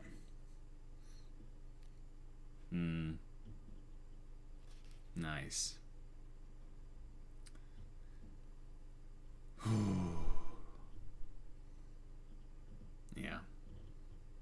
Guts apologizing. Mm-hmm. All right, next page. And the ceremony. Ta-da! Griffisu will be knighted. This is utterly unprecedented. A commoner attaining the title of knighthood. A court ranking at that. What on earth is the king thinking? But this last battle, the Brand of the Hawk certainly did display much merit. So what of the stupid bunch of rabble without war mercenaries would be nothing more than thieves? In the name of the god and the spirit, oh wait, this is the king. In the name of the god and the spirit, I bestow the status of knight upon thee. Yes. But in the face of this, we cannot afford to remain idle. Certainly, we must not make light of their battlefield exploits. It's only a matter of time before he makes his move. Be valiant. With all due courtesy, as well as faithfulness. To your trusty companions in the Band of the Hawk. Now that we keep distinguishing ourselves in battle, even the court officials still have no choice but to recognize our power. It ain't just knight status, Griffith's a viscount now. This means we can say bye-bye to being wretched mercenaries and join the regular army. And page 119 to page 120. All these nobles from the same court have different accents. Yep, absolutely. Yep. This is all our generic. It is a symbol, not boob armor. noble. That is that's very comforting because boob armor is impractical, people. It's It's actually makes it easier to puncture the center point of the armor. Exactly, right because it guides the weapons towards the sternum, which is a bad idea. Towards a fulcrum, basically. Exactly. The whole point is that it's supposed to deflect when it can. So, yeah. Yeah. Geez, you're more strict than my old lady, What? Hey, ceremony. Blasted bumpkins. Blasted bumpkins, yes. 198,262, 199,600. I mean, 200, yeah. Oh man, I love that he has to add extra weight to the sword, as if the sword itself isn't enough to actually break his muscles down. Right. All right, 122. Griffisu kisses the sword. And there we go. And Guts admiring the length of his sword, but also not attending the ceremony. Yes, this is true. Yes. That was something one of my no pain, no gain. Yeah. All right, that's the end of that chapter. It was crimson like a drop of blood. Next chapter is Nosferatu Zod, chapter 1. I'm not going to go too much into the discussion with this one, because I kind of want to get into the Zod stuff here. Yeah, because that's where the real good stuff's probably going to happen. So this is the flashback of sorts to the Behelit. Just in case we thought that wasn't plot relevant. Oh, well, because I mean... previous manga stuff and all that. Right, seriously. All right, next page 128. Oh, right, here we are. This is the castle. This is Zod's... Yep, here we go. And it's crazy. Like, the manga really moves quickly. Like it is. It's really quick. Zod, that's episode 6. I think so. Anime. Yeah. Reporting! We seem to have just about finished taking the enemy fortress. And the enemy leader? No, not yet. Presently, Captain Guts' raiders are laying siege to the inner citadel. But, page 130, the enemy has a remarkable soldier. He's holding back the breach. One man. Just one, yeah? Yeah, that's just pathetic, yeah. Zod. Zod, Judo, you don't mean... I caught wind of a strange rumor before this battle. That Nosferatu Zod had been added to the enemy forces. Nosferatu Zod! Just the fact that Nosferatu is in the name. Anyone that's, well-read just kind of goes... oh! I hope that wasn't a deserved name. Yeah. Is that his real name, or is that the legend name given to him because of his exploits? Or... I'm not sure which is worse. I love the exposition given to a character with the relevant picture in the backdrop of their face kind of thing in this panel here. Among mercenaries, Nosferatu... Oh, is that Rickert? I think it's Rickert, yeah. Among mercenaries, Nosferatu Zod is a legendary swordsman. They say he's killed hundreds, even thousands on the battlefield. But that's not the only reason why Zod is feared. Every time a rumor goes around that he's dead, He always shows up again in some other battle. And the unbelievable thing is people have been telling war stories about him for close to 100 years. He's immortal. That's why Zod's called Nosferatu. Yeah. Yep, there we go. And it's funny because they mentioned that the war's been happening for 100 years, so it's like, wait a minute. You know, like, that's one of those things that always made me wonder, like, is there some sort of, like... Connection there? Mm-hmm. Yeah. Like, maybe the manga will go into it. Like, is this all one giant blood sacrifice or something? Like, possibly. Go all FMAB on us. Yep. All right, what page is this? 130, 131. Page 132 now. 132. Griffith contemplates. And they're all... This is pretty much straight from the anime. Yep. Guts being like, Stupid bastards, let me go! Gaston! No way, Captain! You guys, help me stop him! I can't let you do it. No way can I let you go in alone. A little longer. Let's just wait a little longer. It's already been a whole hour, you ass. We sent almost 50 men in there. No one's come out. Now let me go. Now let go of me. Oh, now let go of me. Then we should ask Boss Griffith for reinforcements. You try it and I'll kill you. The way he grabs him by the chin, where it's like he could probably like crush the bones, like, or at the very least, like, you know, really shove him back or something. Yeah. It's one man. A single enemy's got all 500 of the Band of the Hawks Raiders stuck like nails in a wall. Wow, it's awesome. All right, next page. You ever heard of anything so humiliating? Yeah, you're right, guys. The faces are consistent. The faces are consistent amongst Guts' like initial crew here. Oh yeah, and then the one comes out. I can't. Daicho. Yeah. Dillos pickles. Zod Nosferatu. Zod. Oh, the rumor really wasn't. Hey, this is big trouble. Next page. Stand proud indeed. Yeah. Nobody come with me. I'm killing him alone. Bum bum bum. Oh my gosh. The anime was really chilling, but you could tell they were limited by the, you know, production budget of their time and stuff. But this visual of the hallway where there's all the bodies just mutilated by Zod. Just destroyed. But then, of course, they still make sure to have all the bricks in the ceiling and everything.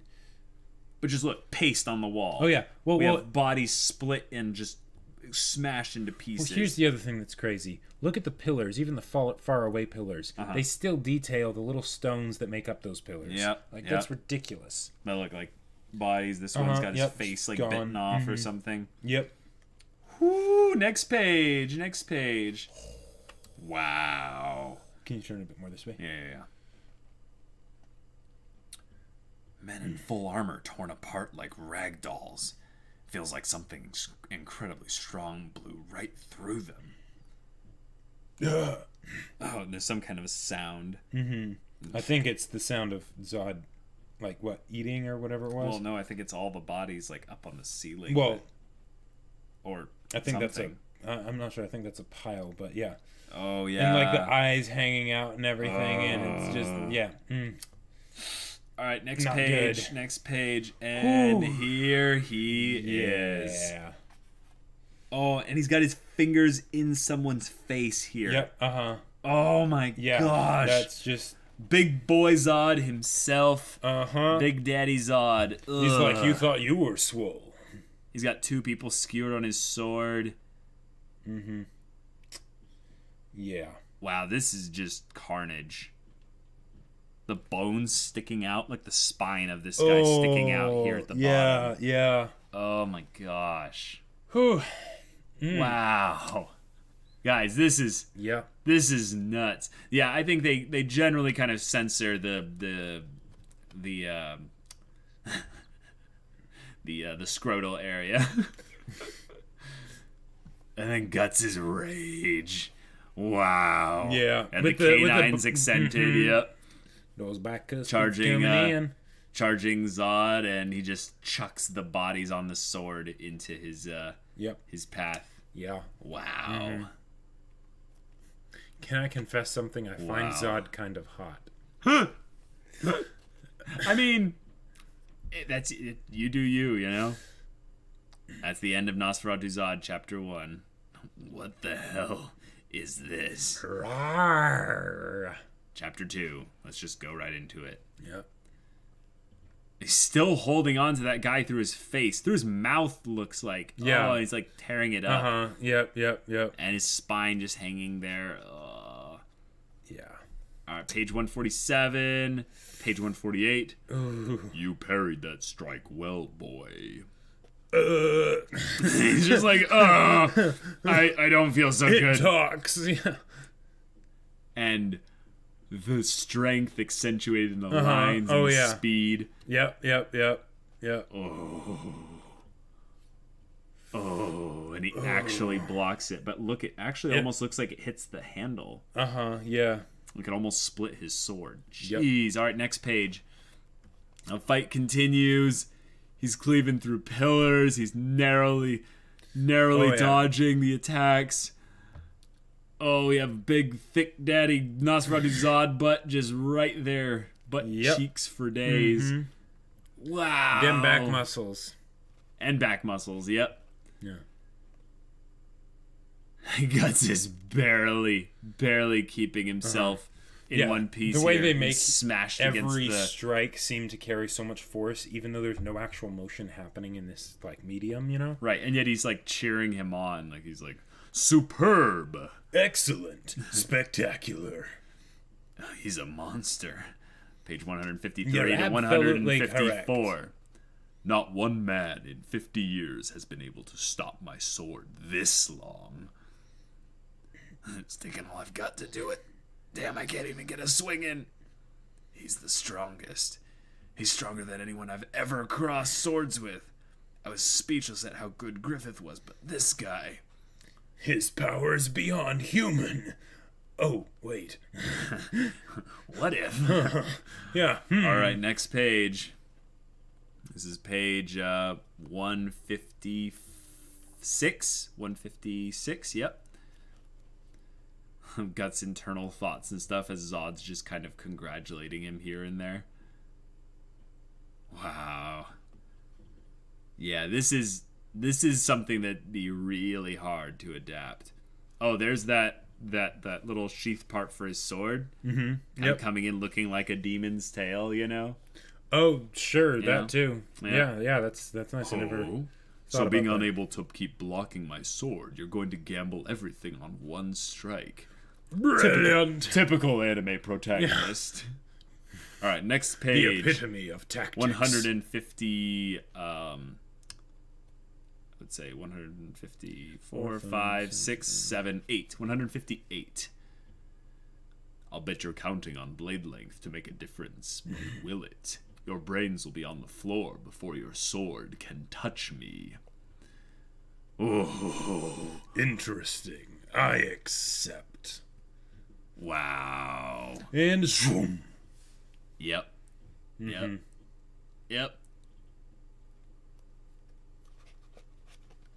Oh, I'm just keep waiting because I think this is probably the part that they had to adapt like exactly like it in the anime. But every time I'm like waiting for like Guts to get hurt, you know, and Griffiths show up with the exactly. It makes me grimace because there's all this force that you can kind of feel in the imagery that you just Oh, it's so good. And he actually got a hit in on Zod. Yep. All right, page 161 to 162. Whoa. Oh, there it that's is. right. Yeah. Sword is broken. Yeah, He actually broke his sword. And he's cutting deep into his arms. Yep. But then he grabs his sword. Yep. That's It's when like- you know. When an anime villain grabs your sword, you know it's over. Yeah, it's just like, well, okay, Yep. that's rude, don't you think? Yep. Yep. Oh my gosh. After being pushed back that far, I never thought you'd try to break my sword. You're the first. The first human ever to drive a sword this deep into my body. All right, page 163 to 164. In these past 300 years of slaughter. And he did his transformation sequence. That means he auto-regens every hit you put in him just now, and everything it's all ogre now. Yeah. Oh, man. That's gorgeous. All right, that's the end of chapter 2 of Nosferatu Zod. Oh, and look at this. Oh. Look at Zod and his Minotaur face. Yep. Wow. Yep. All the and all the individual hairs and stuff. Jeez. Actually, his hair is very well kept. Yeah. I wonder who combs it for him. Page 168, and we have Zod holding the sword in his that monstrous so apostle tiny form. Now. And Guts has this moment of, I'm gonna die. Yeah, there's this thing called fear, and survival instinct. Yeah, I'm actually going to die. Yep. Yeah, and it was enormous. It was terror itself. Guts' eyes are showing true fear. All right, page 170. This is great. So long ago I'd forgotten the feeling of blood boiling. To make the feeling of my own again on the chance I might come across an enemy like you. Maybe that's why I've remained alive these 300 years. Now fight. Don't disappoint me. And then let me hug you. Yeah, hugging time. Yeah. Alright, I warned him. Crushing time now. Yeah. Guts is just like... the size of his hands, big as Guts' body. Oh my god. It's just ridiculous. This is how you do monsters and make them scary. Wait, that's where you start spamming roll in Dark Souls. Roll. I need those invulnerability frames. Let's go. Roll. Guts gets his sword grabbed, and somehow, darkness starts going, I wish that would happen to me. I'm so jealous right now. All right, page 172. We have the dramatic roar. And I like that. Okay, here's something that I gotta say. The anime, the roar coming from Zod is not that intimidating. The sound coming from Zod when he's in his transformed form. Yep. But when you don't hear it, your brain fills in whatever how is most terrifying for you. Yes, and I think that that's something that could benefit from maybe another, Berserk reboot, Sure. Yeah. Yeah, maybe a true live action Berserk with some good proper CGI in there. Right. And it's just some good sound design and everything. I could see it really working out. I could see it definitely working out. Yeah. Hey, I mean, there's so many live action things coming out nowadays for anime. Well, also, someone made a good point. Zod in the English dub is excellent. Yes, I have heard Zod in the English dub. Yeah. But even still, Zod in the English dub and the sub, the sounds that he makes when he roars or growls are not intimidating. They're not that scary. Yeah. Did someone already mention they added pants to Zod? Wait, what? Oh, in the anime, Zod had some kind of... Oh, that's right. That's right. Yeah. Wow, a little bit of nudity censoring. Gotcha. Yep. And Guts is fighting a monster. And he's like, I'm not sure I want to be here. Yep. And Zod is beating the crap out of him. Beating the crap out of him. Yep. Literally. Yep. Guts is starting 171, 172, 173. All right, going to page 174. And this is where Guts takes off one of his horns? No, it just looks like he just kind of just gets nothing. Yeah. He's just like, well, I'm useless here. And just boof, this is the slamming the protagonist against, not as strong objects. This is the Guts' spinal damage. Take 1. Yep. Wow. What's wrong? Was that it? Is this all the power you've got? No, guess I should say you did well for a human. but I won't show mercy. Now it's time to rip. Now, seriously, if this is the part where you've just gotten to, you know that Guts loses an arm at some point, you would be actually terrified that he's going to tear off one of his arms. Oh, that's a good point. Yeah. I'm just thinking, that's a great point. Like, this could be it. Yep. And then turning the page, and sudden crossbows. This is getting repetitive here. Guts getting saved by a bunch of ranged weapons. That's probably what put it into his head. He's like, I need a repeater crossbow that will save me so that I don't have to get saved by the Band of the Hawk that's, dead. Yeah. If you can't fight, I'll tear you apart. And then... the thing is, he started to tear him apart. Oh, yeah. That's Guts making that noise. That, I love how the bolts all hit him, and he just kind of turns like, What? We're busy that? here. Yeah, Like, you interrupted my favorite. Can you give me a minute? Like, Yeah.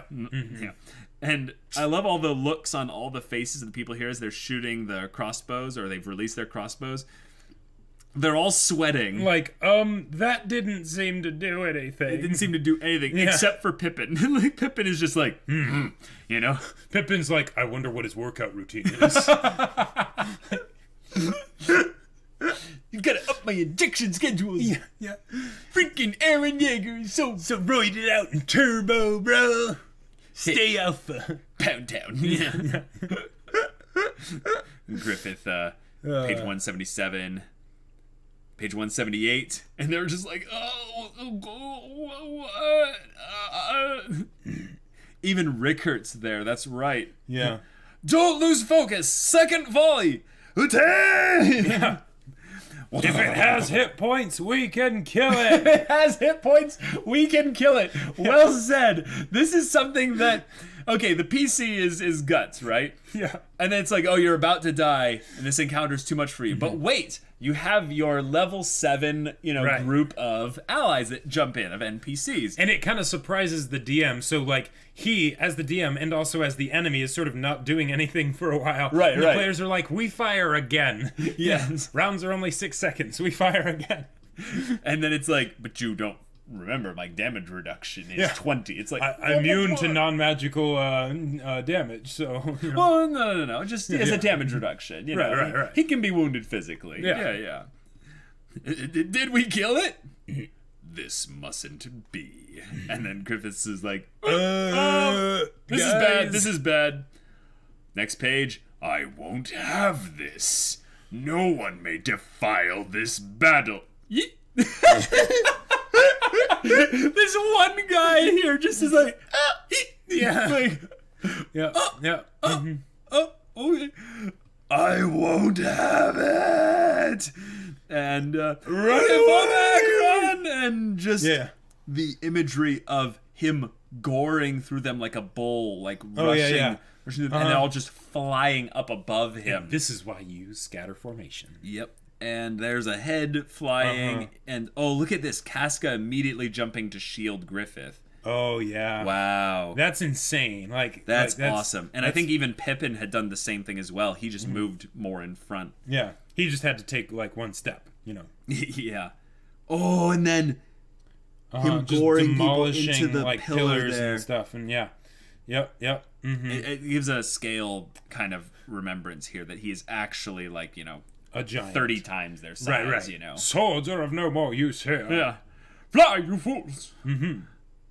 No, or turning the page.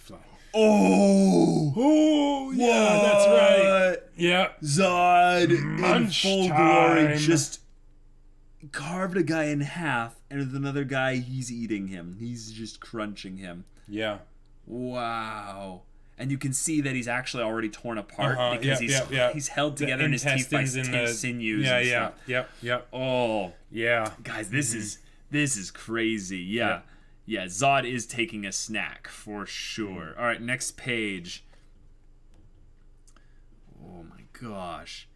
And his hooves, that's right. Just steps on a guy and splat. Just paste. And Casca, have everyone withdraw. Griffith, where are you? She just realizes, oh crap. Yep. Hey, can you stand? Dumb bastard, why are you here? Why's it gotta be like this? Or you can complain after we've escaped from that monster. Why? Why does it gotta be like this? God damn it. Yeah. And Zod's like, I found you. Peekaboo. Next page. Where are you going? Your heart's still beating. Chapter end. Chapter end. The cliffhanger. Yeah. This is all just one fight. Like, yep. This is a manga just having just their fun with this is one crazy fight. Yeah. He may have a stand, but he can't even stand. All right, next page. Oh, this is an interesting art choice here. I wonder if this is actually just kind of a point of where the art isn't as detailed, you know? Of having it be lit up like that? Like how they were saying the art gets better. We see kind of just the outline of Zod, and he kind of skips a lot of it looks kind of just like there was a panel that was incomplete. Yeah, like, just a little bit. Like his mouth isn't even there. Like you show his snout, but then like nothing of his mouth really. Because I think it might be meant to show that there's shadows covering it, but it gives the opposite look that is actually illuminated so much that it doesn't do that. But but this one with his teeth, that's awesome. Fight me until you're torn to pieces. End of the road, huh? And then Band of the Hawk all looking on, Griffisu! just like, oh, this is bad. This is really bad. Oh, but that shot of Zod right there. Oh yeah, like that's wow. Rawr. Meow. All right, next page. Wow. Okay, now I'm imagining Zod being voiced by Antonio Banderas. Wait, why? Because he voiced Puss in Boots, you know. Yeah. Yeah. Oh, man. All right. And then Griffith and Guts teaming up, taking in two attacks from the left and the right. Let's power of friendship this. Yep. And next page. Oh, that's right. Blood. He loses an arm. Now, question. Zod loses an arm. He does. It's the same arm that Guts loses, isn't it? 50-50 chance. Guys, no. Help me out here. Wait. Did Guts lose his left arm? I think he did. Yeah. Probably. I think he did. Yeah. It's his left arm. It is his left arm. Yep. Yeah, so they take his left arm. Yep. That's awesome. And then everyone else, the people that are still alive, are like, awesome. Whoa, this is so cool. I totally forgot about how all those people got turned to hamburger. Look out behind you. Assistant drawn Zod. That's what the previous. Oh, gotcha. Yeah. You're fired. Oh man, Griffith. And that's where Griffith gets knocked out for good. Whoa, but here, poof, out of the fight. Guts shouting Griffith being a positive thing. Yeah, that's true. But this is a good point though. Guts took how many of those? A lot. Griffith takes one and he's out. His constitution score is a little bit higher. A little bit higher. You know, Guts has like 5 times the HP of a. Oh yeah. You know, a barbarian has like way more HP than a battle commander. Well, and see, Guts is a fighter that spec'd into charisma. Well, and Guts is like less ability score dependent because like Griffith had to have high charisma and intelligence too. So yeah, you know, he has a little bit of dex. He's got some good dex. You know, he got a finesse melee weapon. His AC is decent, but not like his HP. Yeah, I mean he's got good armor, but yeah. Griffith has like 6 constitution. Well, let's not. Okay, 8 constitution. He doesn't have 16 constitution or 18 like Guts does. Guts has like 18 constitution and like 24 strength. And he took the toughened feat. For real. Yeah. And Zod's strength is like 92. Yeah. The thing though is that Zod's AC is garbage. Like Zod's AC is like 18 or something. Not only was it the left arm, but it was also Griffith who took them. Whoa, that's right. I mean, technically Guts took his arm, and the thing that bit him but it was acting on the behest of Griffith, but yeah. Yeah, you can see there's a couple parts here. Look at this where they take away some of the detail. Yep. What a day today's been, but I need a human. 2 humans who could wound me so. And he chucks his own arm. Yeah. at Guts. All right, next page. 196. Guts is down for the count, and then both of them. And he seals his arm back. Actually, no, he hit him with his own arm. He used it as like a weapon. Just a club, yeah. And puts it back on and regens. Uh-huh. I'll start with this man. Griffiths, it's no use, Casca. And... Nunny. Zod's Nunny was probably one of the best moments for me in my early reactions of Berserk, because I was like, it's like he recognizes it. Right, exactly. He recognizes it. This changes everything. Because it's one of those things where it's like they're boned here, right? And then he stops because of the Behelit, and it's like, oh crap, somehow we're even more boned. Yeah, like because he knows about the Behelit. Yeah, this is not good. Yeah. All right, page 198. The egg of the king. Yeah. In Guts, like, ring! It's like, you know, he notices this. Guts will remember that. Yeah. Guts is like, wait, that's the second time that proper noun's been used, and the player finally takes notes and writes it down. It can't be the egg of the king, a cub like him, with the crimson Behelit of the God Hand. The God Hand.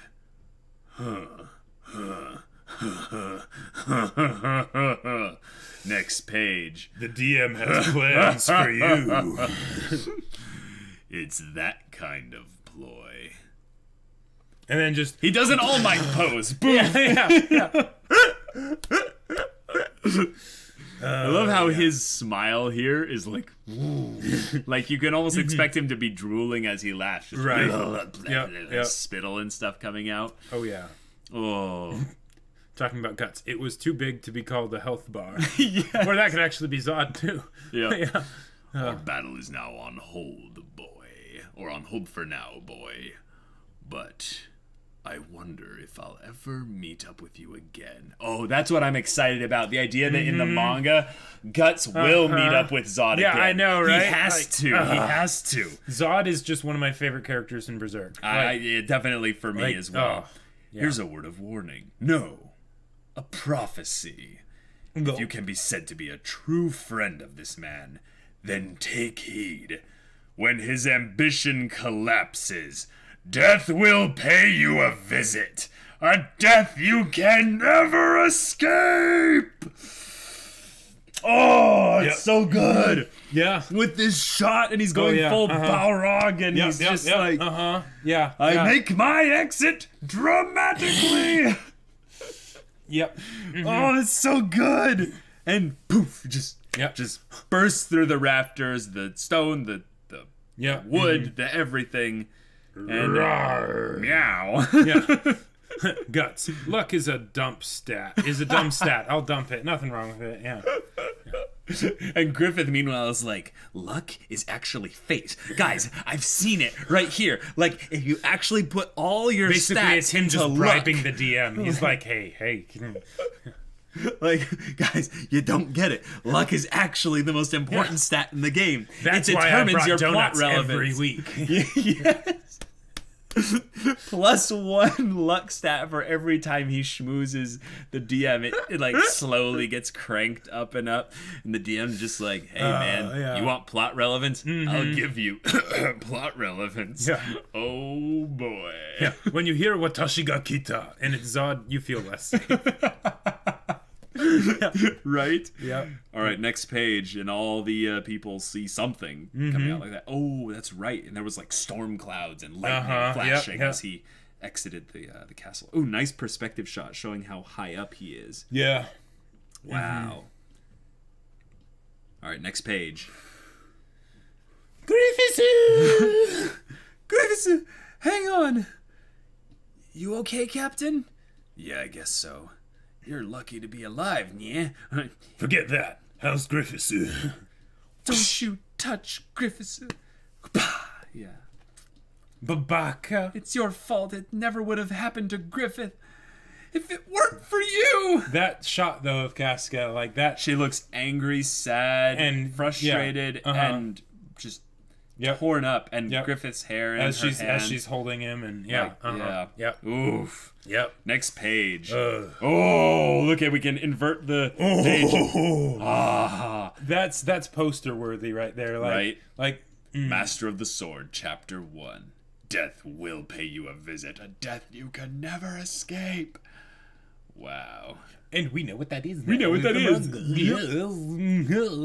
All right, let's actually take a break right here and talk with the chat. It's funny, at that point, you kind of know everything that needs to happen, because you know, like, it's, well, I mean, you already knew that he had the brand and everything, but now it's like, said doubly, yeah, Griffith is going to sacrifice you, or you at least. But yeah.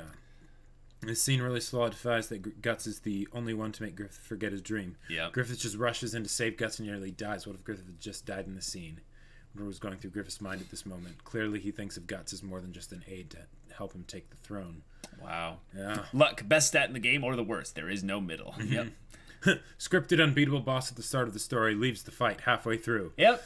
Yeah. I've used that trope, definitely. Yep. Some of my campaigns.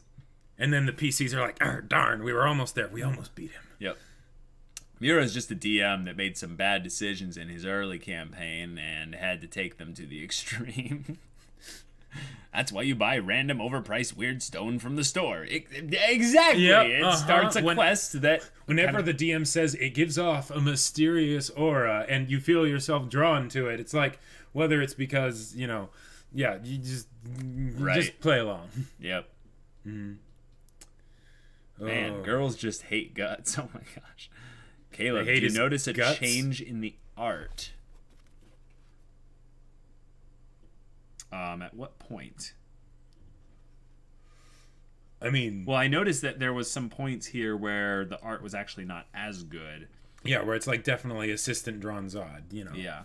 Yeah. But I do notice the increase of the art's quality for sure. The Behelit is a legendary item that gives the wearer a passive buff to his luck stat. Yep. Yep. Extremely. Uh-huh. And it has a bad habit of constantly coming back to you. Right. Like, you can't lose it. Exactly. It can't be stolen. It can't be... on any plane of existence, it finds its way back to you somehow. That's just... Ugh. Yeah. Ugh. Perfect manga to read on Halloween. Hey, yeah. Oh, apparently the Behelit in Volume 2 was green. Never saw the color. Yeah, shots, we can't tell the color because it's manga, you know. So. Yeah, and I think the things in those are where it does like the more detailed stuff. It's supposed to be in color, but they don't for some reason on these. Okay, gotcha. Yeah. Griffisu. Yeah. All Might is a Berserk reference. I am here. Yeah. Mura as DM. All right, you have defeated the enemy. He now proceeds to hit you with his arm. Double page. Take a shot and one extra for Daddy Zod. That'd be quite the drinking game. Just a shot every time there's a double page. Yep. Zod has a nice bod, indeed. Yeah. The scene, yeah, we already read that one. All right, cool. Let's go back. Actually, scroll down a little bit more, see if we can get anything more. You remember yesterday the podcast where you talked about how hard it is to make expressions in art versus live action, and then think back to how much Guts and Casca communicate over a few panels without saying much? Oh yeah, yep. You can totally do it. Totally. Berserk is a great example of it. Silent Voice is another great example. It can be done. Are you sure you want to buy the Stone of Apocalypse? Player, yes, that sounds like a quest with a lot of XPs and loot. yeah. That's funny. Does Griffith count as a waifu? Yes, of course. Maybe Guts actually won the fight, and everything between him and Zod was just scripted for Griffith's players' benefit. Hey, that could be it, because, you know, the DM's like, crap, he actually beat this. Okay, I need to beef up this villain a lot more. Right. And then he's like, but I'll just have it go into, like, you know... stage 2. Yeah, stage 2, or basically cutscene mode, and the, you know, the Guts player's just like... Really? Yeah. Really? I min-maxed this barbarian specifically to be able to take out stupid OP enemies like this. Exactly. Yeah. With my, like, you know, I just happen to get initiative, and I just do one really massive hit that leaves, like, residual damage and allows me to follow up. We would with die if we did that drinking game this volume of a shot for every double pager. That just Oh my gosh. Okay, let's get into this and finish this volume here. Windham Castle, royal capital of Midland. Dun, dun, dun. People were giving rumors about the Band of the Hawk and talking about the successes and them going to capture the stronghold. And they're like, oh, but they lost so many. Whatnot. Yes, turning the page. Oh, this is the part where Guts. Yes, I love this part. Yep. Where he steps his cane on the guy's foot. Yes, I can't wait for this. Oh ho!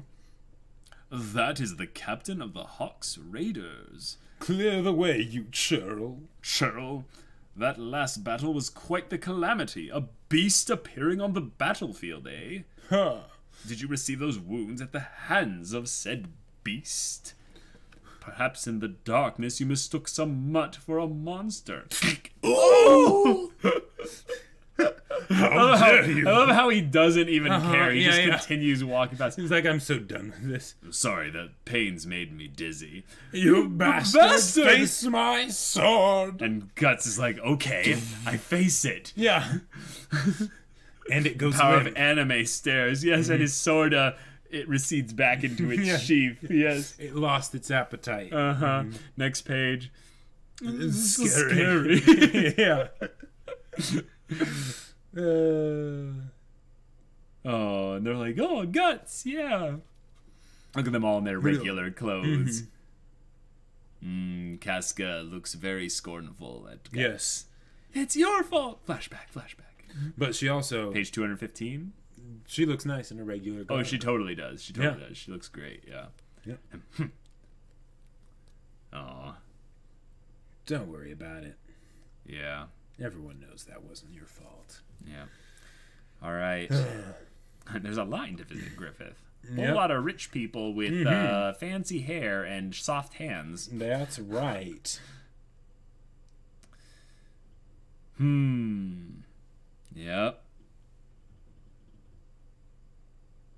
Yep.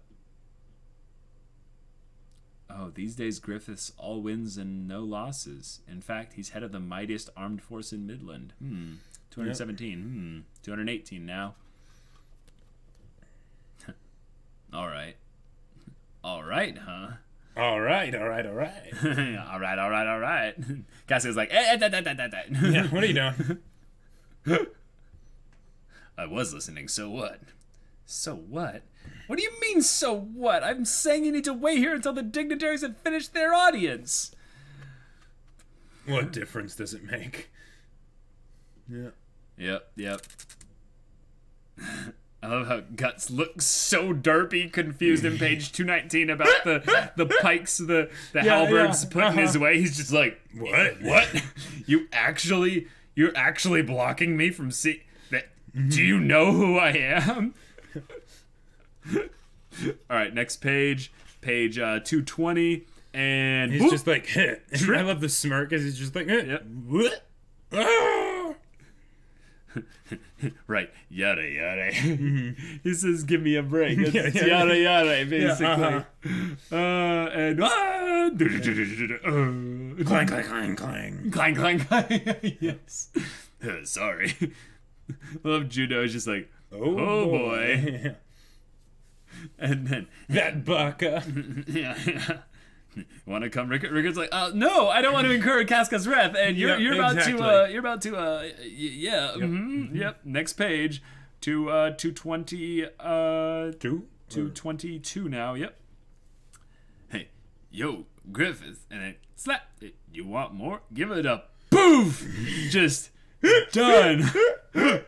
I love how angry she looks here at the top of page 122. Oh yeah.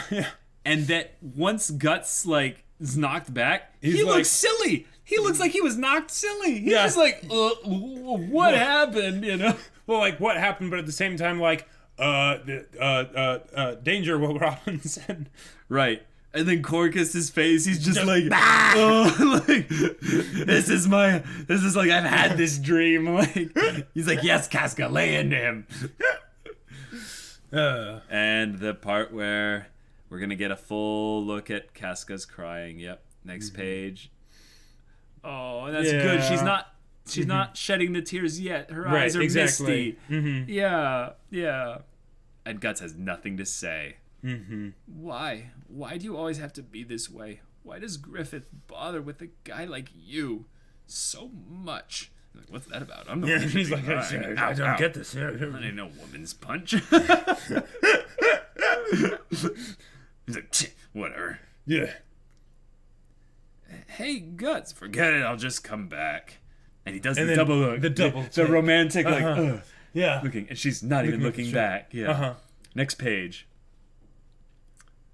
Aw.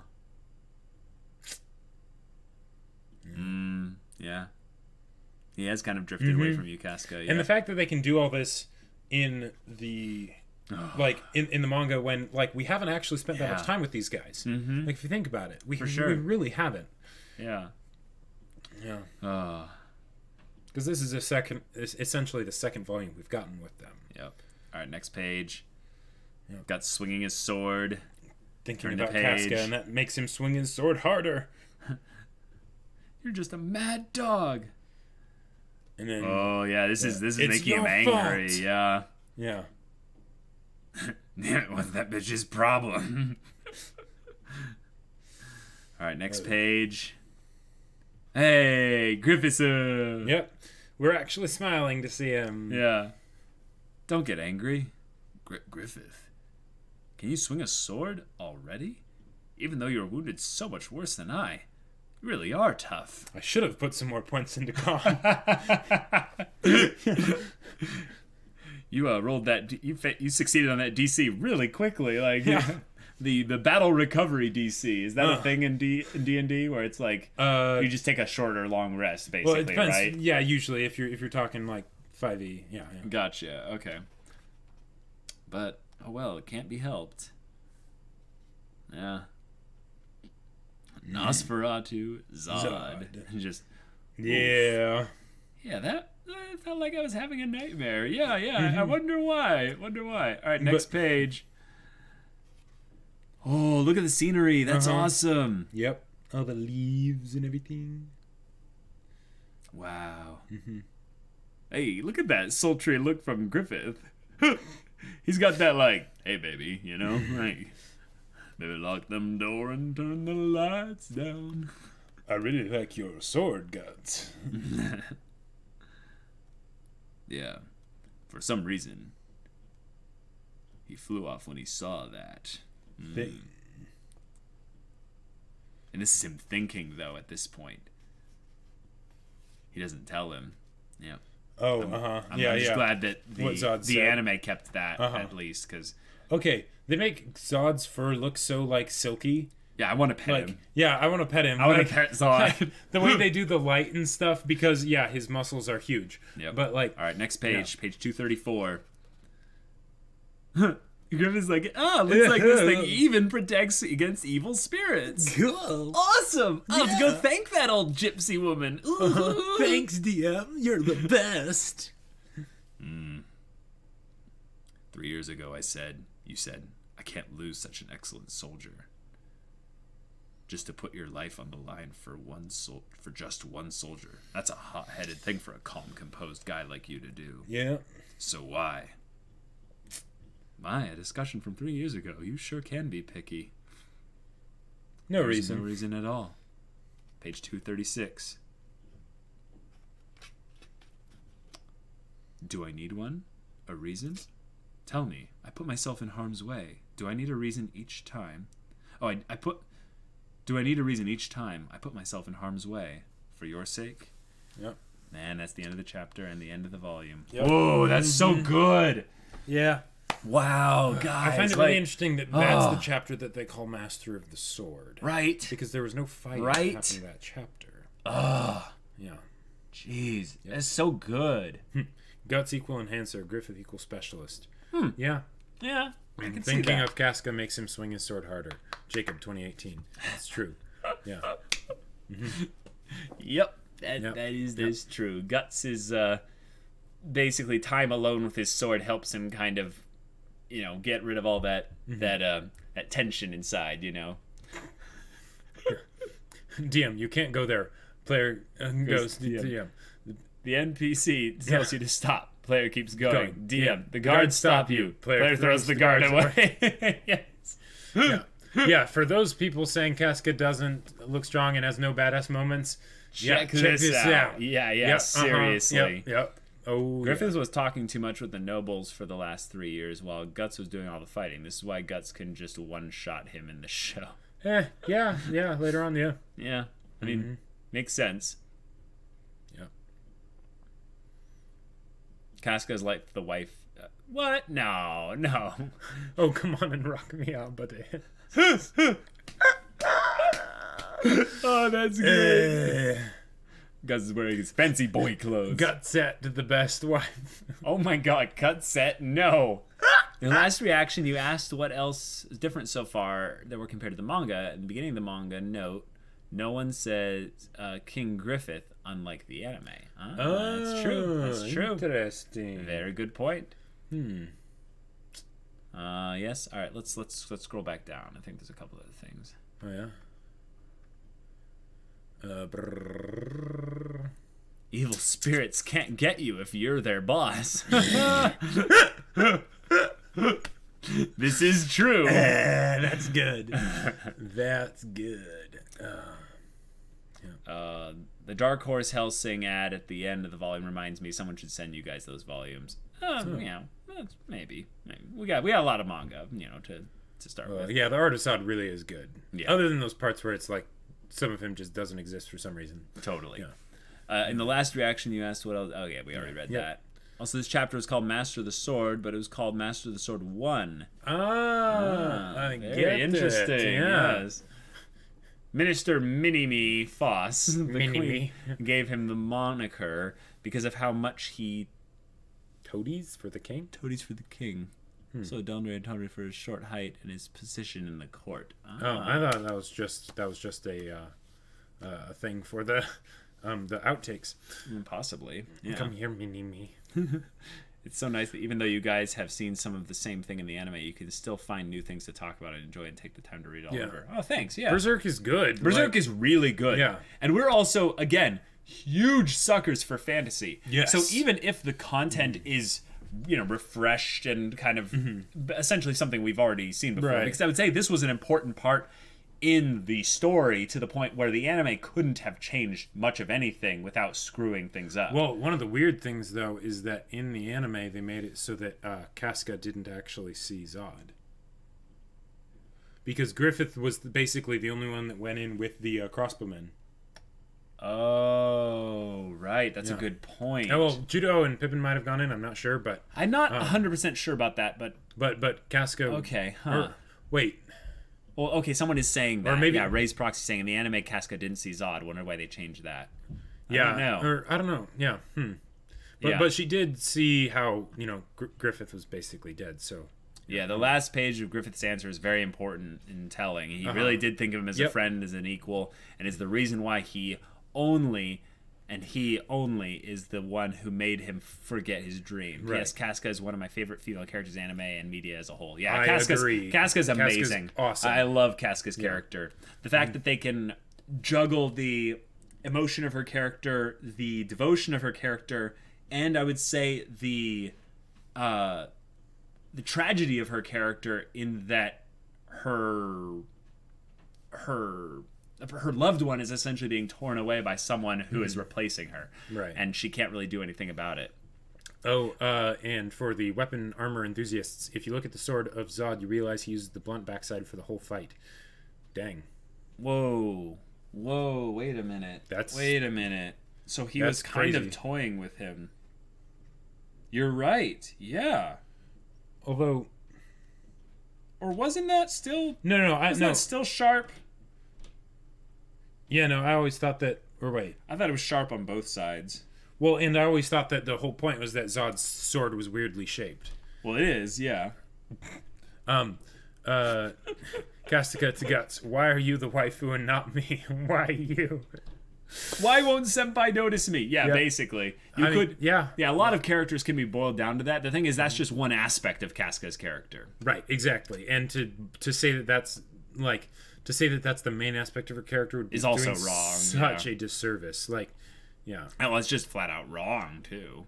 Like, that's only a thing for when the moments where we don't actually see that much into her character. Once we get into her character a lot more, we see that it's actually, you know, it's a thing of connection to Griffith beyond that. Here's something interesting. So the Behelit doesn't work if you sacrifice people that don't matter to you, right? So the fact that Griffith sacrificed the entire band of the Hawk, like, of, you know, who was every left. nameless band member still mattered to Griffith. Yeah, okay, here's the that's thing. a cool thought. Here's the thing. I love that Griffith's contradiction is that he did care about the band of the Hawk, but you can't say that. Like, here's something that's.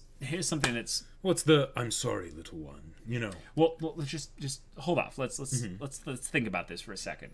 Griffith cares about the band of the Hawk. Yes, but he cares about his dream more so. Sure. That is never changed. His dream has always come first, except when it comes to Guts. Right. So the thing is that in some ways, yeah, he cared about Guts a lot more than he cared about. He cared about Guts more than every single member of the band of the Hawk. And what's interesting is the fact that at this point, because here's one of the things, with where Griffith was at when he makes the sacrifice. Yeah.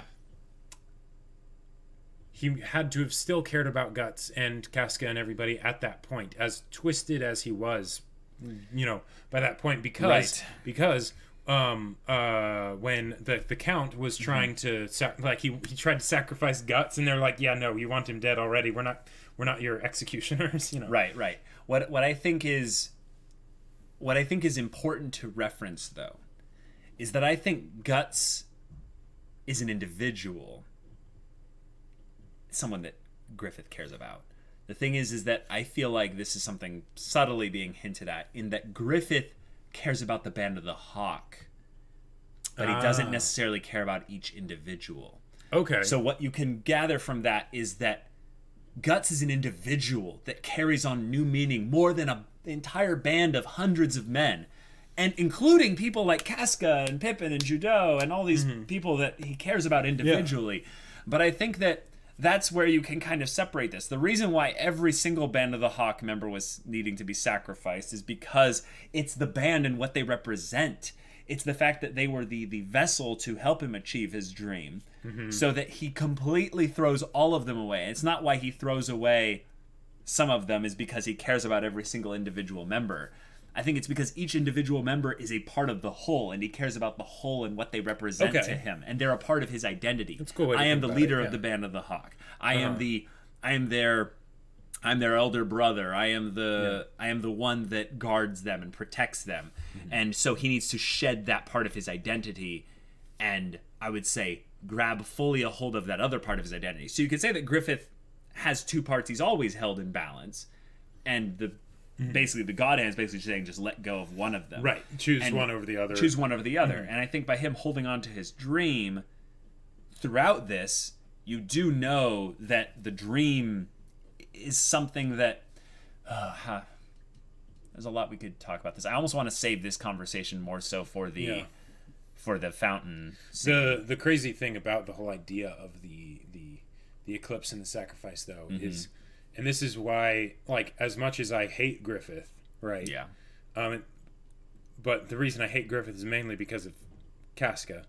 The whole thing of him sacrificing them, the way they made it so that he was already in that mental state where he was sort of acknowledging the fact that he was kind of sacrificing them or making them potentially be sacrificable, on the battlefield. And then, he's in a really low place. Yeah. And he's like, you know what, whatever. It was all, I was already sort of playing that game anyways. Yeah. Totally. It's just, yeah. It's crazy to think about.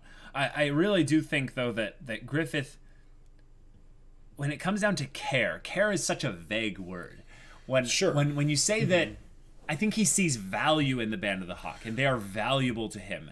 Here's a way to look at it. Let's look at it in a much more cold way. Okay. Griffith sees the band of the Hawk as being valuable in, say, a money term. This is a very cold way of looking at it. the Band of the Hawk is worth $1 million. Guts to him came around and it is another $1 million thing. But Guts is an individual worth $1 million. Band of the Hawk is 500 members totaling $1 million in value. So now he's conflicted. He's like, my vision is tied to the Band of the Hawk because they're what will help me do this. But Guts is actually going to make me... I don't know. Guts I feel like, though, to say that the only way that Griffith values or cares about Guts or the Band of the Hawk and stuff like that as being a how valuable are they to him in a stats sense of like, you know, I would say that's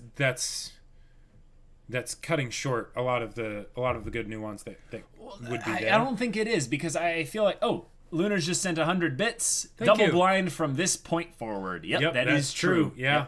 Volume 6 will be Jacob's first one that he's read with me blind.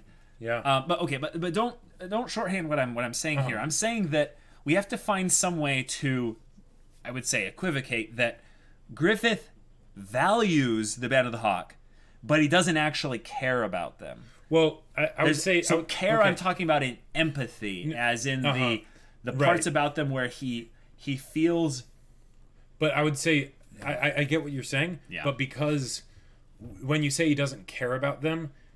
Care is such a vague word. I'm trying to use different words. But because it's such a vague word, when you say he doesn't care about them, there's connotations that there is no caring about them at all. But now that's kind of picking apart my point. My point is not that he doesn't care about them or he does care about them. That he still chose to sacrifice My them. point is that he chose to sacrifice them, and along this way, I think the God Hand were right in that he has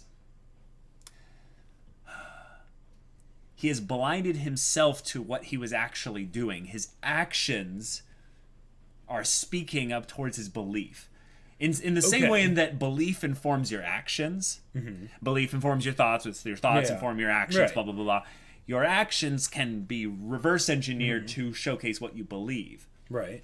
And I think he totally values the dream more than the Band of the Hawk's lives of them. Right. That's why he made the sacrifice. Right. That's why the sacrifice was always going to be made. Exactly. Right? But that means that at this point, if given the chance between having his dream immediately and decapitating Casca, he would do it immediately. And that's the thing. There's the struggle in that. But I feel like that's where he's found the balance. It's not that he would do it immediately. Again, I'm not communicating my point well. It's that he's already made that decision. Remember the Oracle in the Matrix? It's like, no, you're not here to make the choice. You've already made it. You're here to understand why you made the choice. Right. And I think that's what makes Griffith's character so compelling, is that he made the choice, and we can see that he's already made the choice here in these scenes. Well, because if you were to think about the point where he made the choice, it was probably in the river. Yeah. Not the river when later, but like the river when he finds the Behelit again. Yeah, not then. Way earlier. Way earlier when there was the kid that had the dreams when of being tearing at his arms and stuff. Yeah. Because at that point, that's the point where he's like, these things are in conflict. Yeah. Right? And I have to reconcile that, and I don't know if I can. Right. And then he sort of just bottles it up for now, and he's like, well, we'll keep doing what we've been doing. Yeah. And then, this isn't a good time for us to be discussing a Hollywood Attack on Titan live action film, but yeah, thanks for the question. Griffith cares about Guts because the only person in the world he can talk to. The others just see him as a god. That's an interesting perspective. I don't think that that's completely true because of the vulnerable times he had with Casca. Right, but even then, I feel like there could be something to the idea that because of how highly Casca views him, he's of course aware of it. So there's to some extent, he's probably not able to connect with her fully. Right, but the thing is that that's an assumption we make because we don't actually see Griffith pre-Guts. That's true. For very much time at all. Yeah. So we're kind of left to guess. Because they don't really give us a lot of internal stuff of what's going on in Griffith's head, at least not in the anime. Hey, that could be kind of interesting. The manga goes a little bit more into that during the pre-eclipse time, We get a little bit more Griffith kind of mental thoughts and stuff. especially as we come closer and closer to the eclipse. Maybe they go more in depth into like, what he was thinking and stuff. Well, especially with like after post torture and everything. Yeah, definitely. Yep. Griffith cares about them like my mangas. I'd sell them for a greater collection, such as a Berserk collection, if I didn't have it already. That was my money point. That was my money point. Basically, that right now, Griffith is losing balance, I would say, because Guts comes along, and for some reason he has all this value attached to him. He's like, why is this one individual seemingly so valuable, beyond just the fact that he's an amazing soldier? I think you're right. He sees him as potentially being the friend that he could never have. All these all these other things and stuff. So Ray's proxy brings up another good point. So there's the potential that the reason that he was even willing to sacrifice them during the eclipse was because he was in a state where his belief in his dream had been broken, and and basically he would not, through normal physical means, he would not be able to become king. Because of all of the circumstances that surrounded him in the real world, essentially. So he had to seek help from some higher power that presented itself to him. Of course. I don't think he willingly sought out a way to lose the Band of the Hawk in order to gain the king. He wanted it all. But that was his greed and his pride. That raises an interesting question of, if he were presented with the opportunity right now, would he actually choose to sacrifice the Band of the Hawk? Because I think if he had to, if the only way he could do it was to gain, being a king, yes, he would. But because right now he's not in that dire strait situation, right? I think there's a point to be made that he might not. Okay, I like that idea. Which is really interesting to think about. That's just a good extra contradiction. Exactly, it just adds more conflict to Griffith as a character, which is great, because when we hate a character this much, it's nice to have some bits that make us pause and think. Yeah. Casca's fanatical about Griffith now. It's not the same. Guts is equal to Guts, even if Griffith doesn't get it yet. I think there's a typo in there somewhere, but I'm missing what you were trying to say, but that's interesting. Guts the only one in the Hawk who seems to be the most removed from Griffith's goal, and hence Griffith sees him as kind of an equal. Right. Well, that's the thing, is that we end up finding out that in some ways Griffith doesn't see him as an equal yet, because Guts has no goal. Right, but at the very least, he's not basically aligning himself with Griffith's goal. He's doing stuff for Griffith because, Yeah. That's why I see him not necessarily that, like, Griffith sees him as an equal right now. He sees Guts as an anomaly.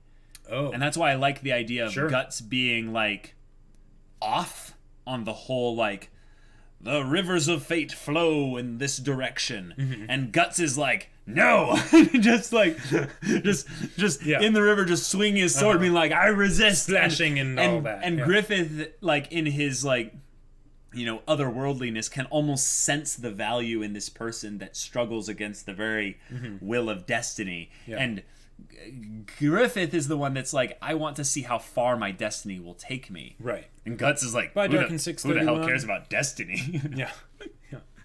Okay.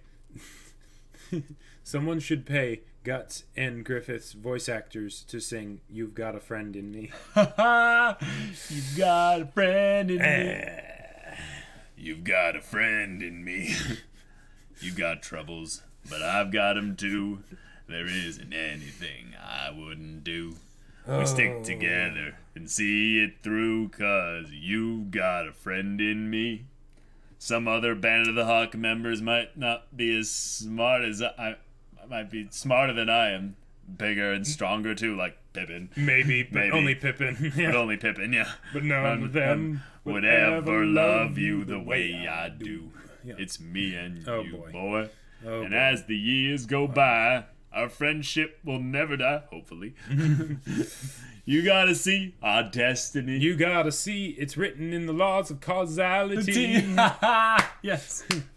Yeah. You are an apostle! Yeah. Oh, that's great. Yeah. And hey, Griffith even tries to fly, but Oh, so you don't think Griffith losing everything post-torture has any influence over his decision, Caleb? Well, that's the thing. I think that it's this is the part about Griffith that is human, and that's the part that I think we're supposed to cling to in a lot of hope. Oh, PG Uller is just followed. Thank you so much for the follow. Glad to have you here. I think that it's my point is that yes, right now he has no reason to make the decision, but I feel like the story was written, especially now that the manga is showing us so much prior to kind of what like the anime did, where it only prior or post eclipse, prior to the eclipse. Is what I mean. Gotcha. Meaning that we're getting so much to see, like all of that. What? So what's the point that you were coming towards? So we've got all this extra No, just stuff. someone was saying that. So you don't think Griffith losing everything post-torture has any influence? No, I'm saying of course it has influence. It forced him to make the decision now. But my point was that Griffith's mindset had already put him on a path to where he will always make this decision. In that respect, he had made the choice to sacrifice everything for the dream already, and that's my point. So you're saying the laws of causality dictated it? Yes, and that mankind has no control even over his own will. That's kind of the point, is that I think we like to look at it as if Griffith chose that, and it's like, yes, of course he chose that, but he didn't choose it at that point in time. He chose it a long time ago. Well, and I get that, yes, there needed to be circumstances that forced his hand as to when he made the choice, but I feel like time, especially when we're dealing in a fantasy setting that goes into the whole things of causality and fate and free will and all that, you have to remove time as a variable. I feel like you kind of have to, especially since it's already jumping around through time. Well, no, yeah, but I'm talking about it from a meta story level, but also from trying to analyze Griffith's character. Talking about from a character perspective, assuming, from in the real world, assuming that you're not talking about the fact that yes, we have seen the future and this is all a flashback, so therefore, of course, he's going to make the sacrifice. Yes. But I get what you're saying, that because of the decisions, the sort of micro decisions that Griffith made of the kind of person that he was going to be, and what he believes, that set him up to always have the potential of, if things go horribly badly, then I will do the sacrifice, and that presented itself. But why would he do the sacrifice if it wasn't going to do anything? Meaning that if he was never in an instance where he needed to do the sacrifice, of course he would never do it. The point is that the sacrifice, when presented to him as a thing of like, you need to do this, he will do it. He wouldn't give up his dream in order to avoid doing the sacrifice. Sure. And I think that what the God Hand realizes that they're wrong about the causality thing in some way, because one, Guts is still alive. Yeah. 2, Griffith really held on to that human part of him for a long time, at least in the anime, the way they showed it. He clung, he rejected this part of himself that they were showing him. Yeah. And he held on to his humanity for a long time. And I feel like they were like, yeah. We've set up enough of the environmental factors that we'll chip away at that pretty quickly. Sure. But I think that it would have taken, ages for him to come to the conclusion if he didn't need to do the sacrifice. Let's say they just tortured him consistently until he made the choice, and he didn't need to do that. Like, he could have the hope of the Band of the Hawk freeing him and Guts bringing him back. Of course he would. He would hold on to what he knew and what his friends had and all this. But I think eventually, given enough time, he would make the choice. Okay. Given enough circumstances, I just don't think there's any way that Guts had a chance to fully make him forget his dream. Actually, okay, a thought occurred. Ooh, yeah. What was that? So, the whole point was that Guts made Griffith forget about his dream for a bit. He did, right? Yes. And now, if Guts and Griffith had not had that falling out, and Griffith hadn't been tortured and all that stuff, right? And there came a point where, with that state, when they're totes best brosies, right? Right. And Griffith realizes that he won't be able to get his dream, right, with the path he's currently on. Right. And then Eclipse happens, and the God Hand says, hey, sacrifice the Band of the Hawk and we'll give you your dream. But he had no ill will towards Guts or the Band of the Hawk or anything like that. Right. I think he might not have. Oh, okay. I think he might not have. Because the aspect of him sacrificing everything and being in that low place, like, so much of it, like, was tied to the things that happened as a result of his and Guts' falling out. Right. I'm just looking forward to the reveal in the manga that that's wrong. Because I really feel like this show, I feel like this story that would make it less interesting. No, there's less contradiction. No, I hear you. I hear you 100%. And I feel like the way this is building up. Night, Bray. Yeah, have a good one. We're going to be ending here basically like right now. Yeah. But I feel like if they want to make this big, if they want to go really in depth into this in the manga, they're going to eventually reveal like how and why causality works. And all of this, and why it's even a theme in the story. Oh, okay. I thought you were going to say that they would give more perspective on like where Griffith's at as a person. Oh, totally. I think that will happen eventually as well. I just feel like that's like infinitely down the road. I'm talking about more soon. We're going to figure out like what and why the whole causality thing is even a thing. Sure. And when that happens, the whole question of whether or not Griffith did have a choice will be called into question. And I think that's going to be something that Guts will reject. Guts' whole point is that he is the one that rejects the hovering hand of God. And especially with someone like Griffith, because of what Griffith did and everything, he has to hold on to the fact that he has to punish. He has to punish Griffith. He has to punish him for Oh yeah, totally. Yeah.